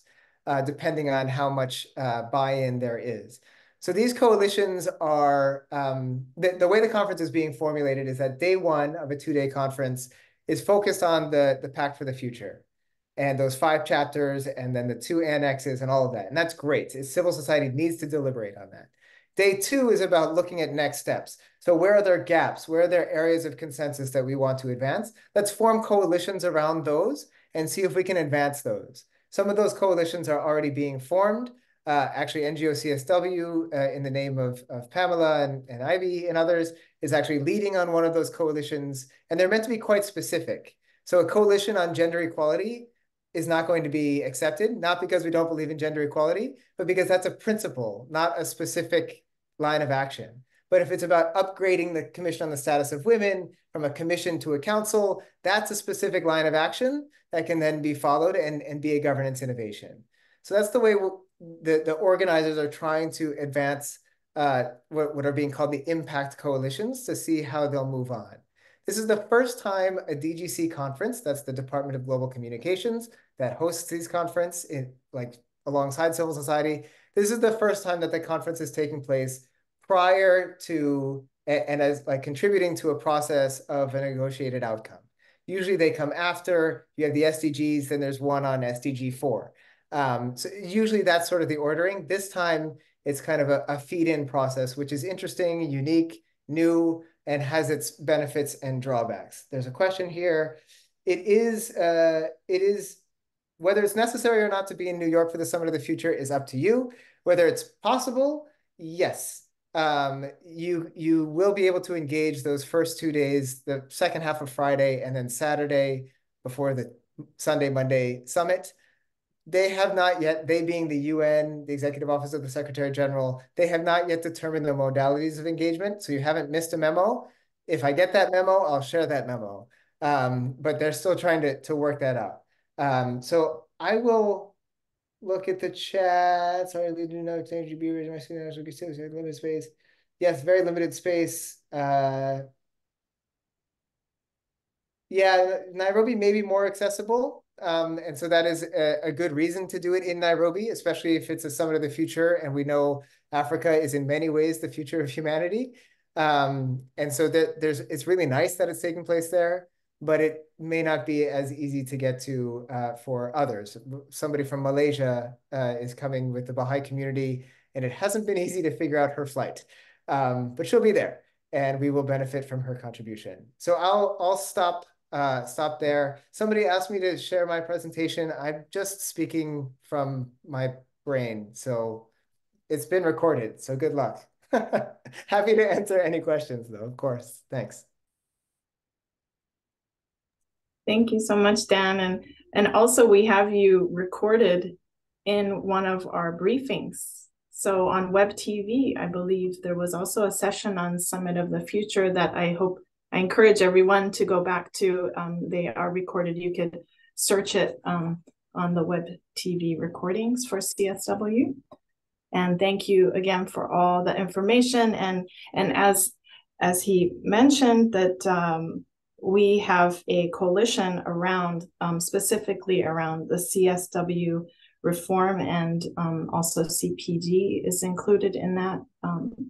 And these are going to be kind of formed. This is a brand new coalition. So in Nairobi, actually, Pamela and I will be there in person. We look forward to seeing those of you who are in the audience who will be there. And I hope that you could join in the coalition building and developing, co-creating what that's going to look like, because this is just a starting off point, and it should continue way beyond the summit, and as was explained. So thank you, Dan, again. So I'm going to call on two executive committee members who are here with us, Louisa Kisslinger and Rosa de Lazard, to join, and they're going to well, first I'm going to pass to Louisa, who's going to speak about the agreed conclusions and really kind of this is our step forward, like from here on out, what are we going to do part. So I will let her share.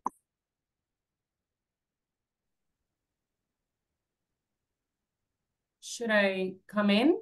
Yes, please, Louisa. Right. Thank you, Ivy. Thank you, Pam.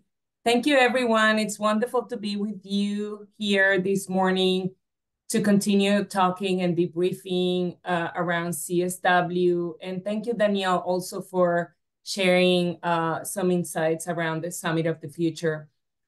We have a brief poll that we want to share with everyone before we go into the conversation around what to do after CSW, because we all come to New York. Some of us are based here, but we get together. We just heard Robin about how hard the negotiations around the agreed conclusions every year, and it seems like every year is getting more and more difficult.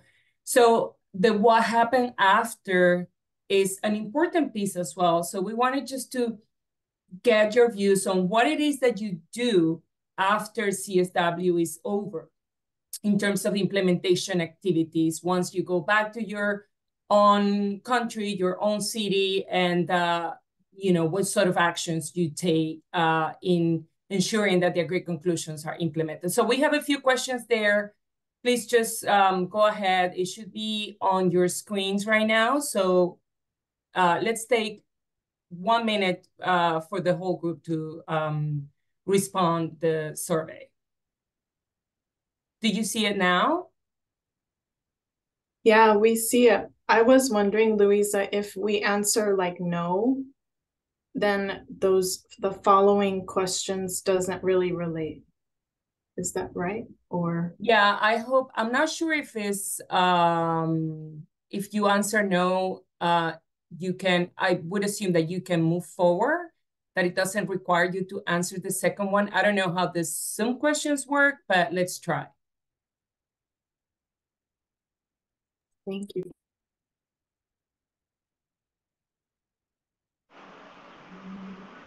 So I don't see many responses. So if people can just go ahead and record their answers on the screen. Yeah.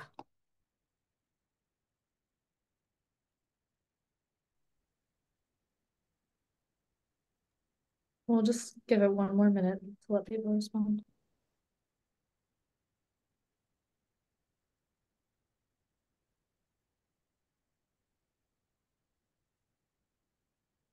I see some colleagues are responding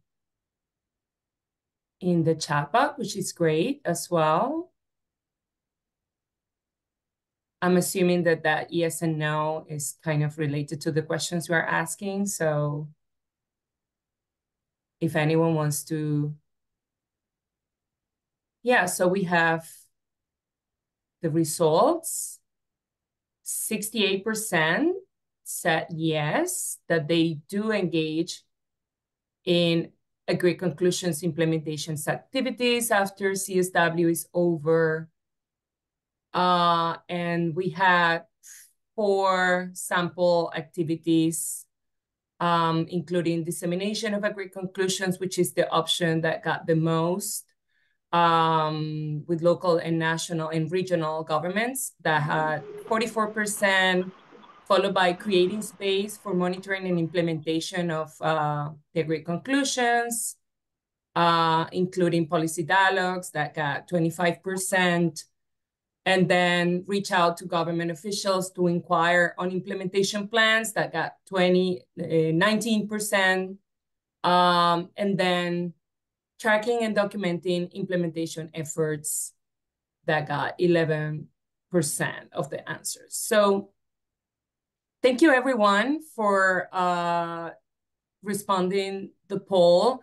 So just to highlight that it is an important step after CSW has concluded for us as civil society, and particularly for those activists that are at the local and national level, to liaise with other civil society organizations that don't always have the opportunity to participate or to come to New York or to understand what CSW and what the agreed conclusions mean. It is a great idea to try to create space, mindful, of course, of all the limitations that civil society are facing, particularly in regards to funding and how difficult things can be sometimes, but to the extent possible to disseminate the agreed conclusions and to share with others who don't always have this opportunity of participating in CSW and in New York. It is a good idea, and also creating spaces for discussion. So these are some of the strategies that we have included in the NGO CSW advocacy toolkit. I'm just gonna paste the link in the chat box. So if you wanna go a little bit more into detail. So also the option that got the least votes, which is documenting implementation efforts. We think that is also a good idea, and that creates also possibilities for accountability, not only with governments and tracking what is being done, but also with some of those commitments that civil society also assume among each other in terms of informing each other, creating space for building capacity in terms of how to collaborate with governments or how to demand action from governments. So we invite you to take a look at the resources that we have put together for you, particularly the handbook. In the chat, as I said, we pasted the link for that. And of course, you feel free to also share with others the handbook so that they can also build their own capacities in terms of advocacy around CSW and monitoring the implementation of the agreed conclusions after CSW is over. So we just wanted to share this with you. With this, I'm gonna stop here. And I don't know if there are any comments or questions of anyone who might want to share some other alternative or strategies that they have used recently or in the past, or that they are planning to use in terms of implementation of the agreed conclusions. We might have time for maybe one or two comments or questions. So I don't know, Ivy, if I can open. Please. Yeah, I see Sarah. Please go ahead, and then Raga. Thank you, Chair. It's just a technical question about logistics to Nairobi. Is there support for the representations? Thank you. Financial support for travel and accommodation? I'm not sure I can answer that question, but I don't know, Ivy, if you want me to pass it over to Danielle to respond, or? Yes, please. Dan, do you want to quickly respond to that? Sure. I was just going to look at the conference website. I provided a link to it in the chat box to see how to go about getting funding. Unfortunately, I don't know about it because we try not to take funding from those who have fewer resources, so we don't usually apply for funding. And so I don't actually know, but I'll try my best to figure it out. Thank you. And I don't know if there's any other questions related to implementation and to monitoring implementation and some of the suggestions that we included in the handbook. If you have other questions related to the Nairobi Summit, please feel free to put them in the chat box as we are trying to wrap up this conversation on accountability and monitoring implementation. Does anyone else have a question or a comment on this particular point?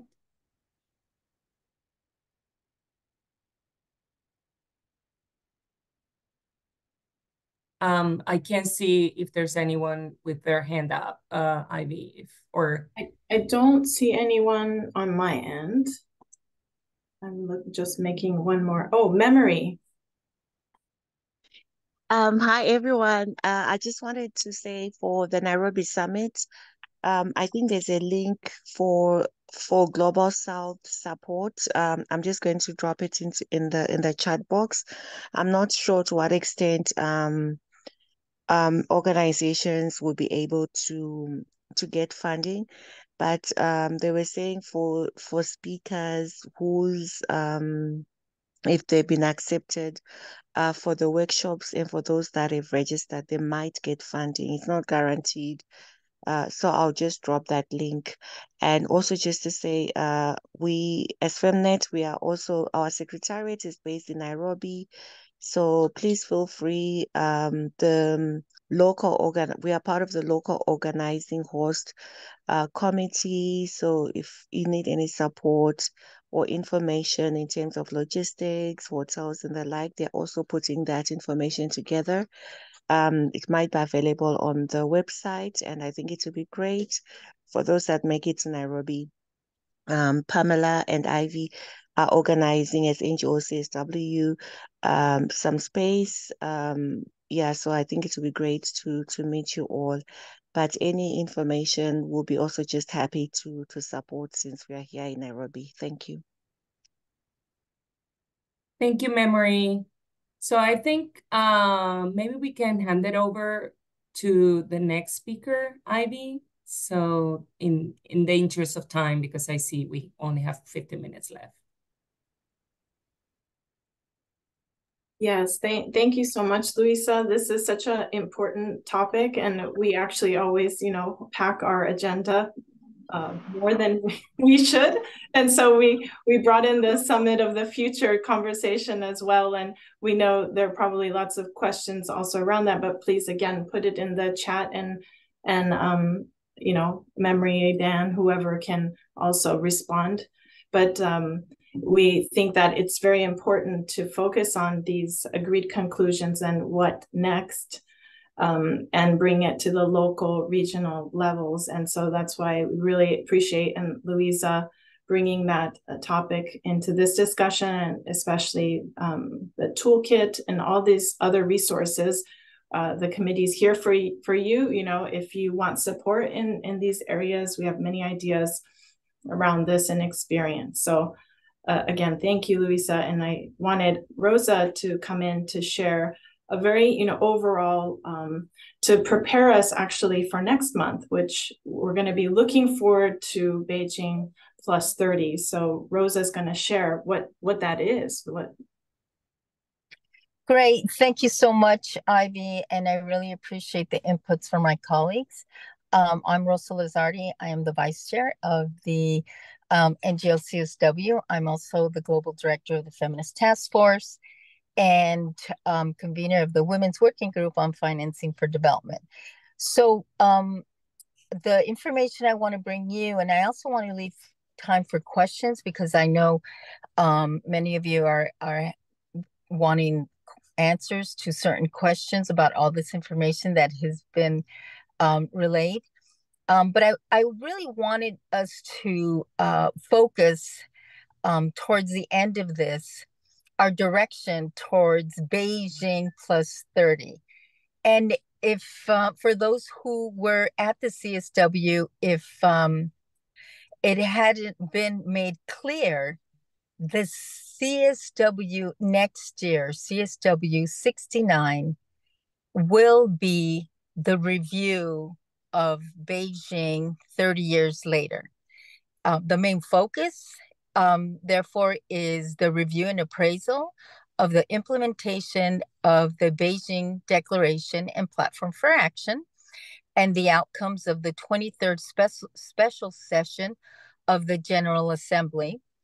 And it will include an assessment of the current challenges that affect the implementation of the Platform for Action and the achievement of gender equality and the empowerment of women, and its contribution towards the full realization of the 2030 Agenda for Sustainable Development.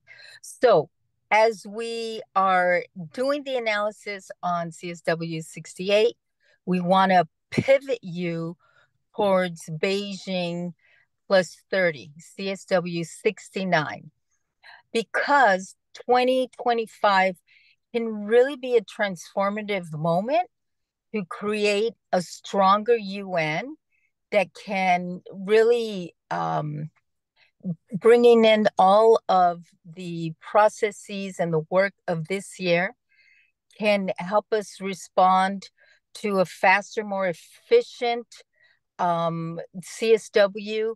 We'll be looking at the review in the Summit of the Future. But we really want to ensure that people take into account the opportunities, the transformative opportunities in nature of Beijing plus 30. Not only that, I would be remiss if I didn't mention that next year, a very important event, which is the Global Conference on Financing for Development. And if you heard me during the CSW, I was singing that tune all along. The interconnections between not only this CSW we've just had, but Beijing plus 30 and the Financing for Development fourth conference, which will happen in June in Spain. Moreover, Mexico will be commemorating the 50th anniversary of the first conference, women's conference, which took place in 1975 in Mexico. Those opportunities will be kind of scattered throughout the 2025 calendar. Beijing plus 30 is one event that I think will outperform what happened this year. And we know that this year there were more registrations than before. So it's something that we want to be able to provide input into and ensure next month's monthly, I understand, we will be focusing on Beijing plus 30 and analysis of the Nairobi conference. But we want you to have this information in order to begin to strategize and prepare for the opportunities beginning with Beijing plus 30 next year. I want to allow my time for questions. So if there's any questions to the floor or in the chat, I will look at them and I will give back to Ivy. Thank you so much.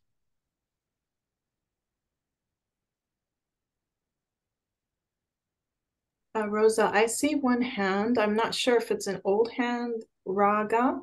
Or is this a different, is it a question pertaining to Beijing 30? Yes. Hello. Hello, everyone. Yes. Hello, and thank you. Thank you for organizer and Pamela. My question is, I'm Raga, journalism from Sudan, and I came here in New York since 8 months as asylum seeker from war due Sudan. So my question is relevant to SDG 6, water and sanitation. I think water and sanitation is very important because the main cause of conflict in my region as MENA, Middle East and Africa, North Africa, and also in West Africa. Because the main cause of conflict now happen in Sudan is the shortage of water, and this reflects to women and children due to water shortage disease and water related disease as general, and also which is the conflict cause for the community as refugees and displaced people. This I think is important intervention if CSW can make intervention in this issue. Yes. Thank you. Thank you. I mean, if I could just respond very quickly, Beijing Plus 30 is the review of the 12 critical areas of concern. So what it allows is for all of these 12 areas of concern, which includes the environment, if you're talking about, water and the concerns around climate change and the impacts. It includes women in poverty, women in the economy, violence against women, political participation, the girl child. These 12 critical areas allow us to have entry points into bringing our issues into the CSW and into the strategizing. Now, we're not really sure how that will play out. We hope to have more information as time goes on from UN Women, but we know that those 12 critical areas of concern cover all of women's issues because we created them. We created those 12 issues. And of course, the SDGs, SDG 5 and others. The other area I just want to mention that will be challenging is that, we know that Saudi Arabia will be the chair of the CSW. And I think that presents certain challenges and certain opportunities. Opportunities in the sense that, the CSW is a UN forum, and we will be able to bring up issues and challenge women's human rights in this context. And so I think that is one area on women's human rights that we need to continue to press on, especially if we're going to have some certain challenges regarding the chair of the next bureau. And I just wanted to put it out there. There is still more analysis and intelligence that we need to gain. But I do want to put it as a concern that we've been looking at. Thank you. Rosa, there was a question in the chat about what happens, is there an agreed conclusions for Beijing Plus 30? What's the outcome of that? I think it's very early to say for sure, but I think what we heard that there might not be one, or it will be a political declaration, but that is more of an intergovernment process. So we as NGOs can't have the final word, but any more information on that we will bring. It's very early on, but we kind of did hear as a committee some information to that effect, because it would be very difficult to open up for a review, which is not what we are wanting for Beijing Plus 30. But I think that it's also early to say for sure, certainly on the part of NGOs. But that's something that we liaise with UN Women and we'll bring to you as time goes on. Thank you, Rosa. Thank you, everyone. There's just a few minutes remaining, and I wanted to turn it back to Pamela to close. Thank you, everyone, for being here, particularly to our guests, Victoria, Erica, Robin, Finna, Dan, and our EC members, Louisa and Rosa, for sharing your expertise with us. This meeting was so rich, and there's so much information, and we're hoping that before May 9th and 10th, we'll be able to share some more information about the Nairobi conference with civil society, so fingers crossed. But thank you all for being here, and we hope to see you next month, the third Tuesday at 11 a.m. for our overview of Beijing Plus 30. So please, as is our tradition, turn on your cameras and raise your voices and wish us a farewell. Thank you, everyone. Thank you. Thank you. Thank you. Thank you, Everyone. Thank you. Thank Thanks to everyone. Thank you. Thank you very much. Bye-bye. Bye, everyone. Thank you. Bye-bye. Bye. Thank you. Bye. Bye. Bye. Thank you. Bye. Thank you. Bye. Bye-bye. Bye. Bye. Bye. Thank you so Take much. care.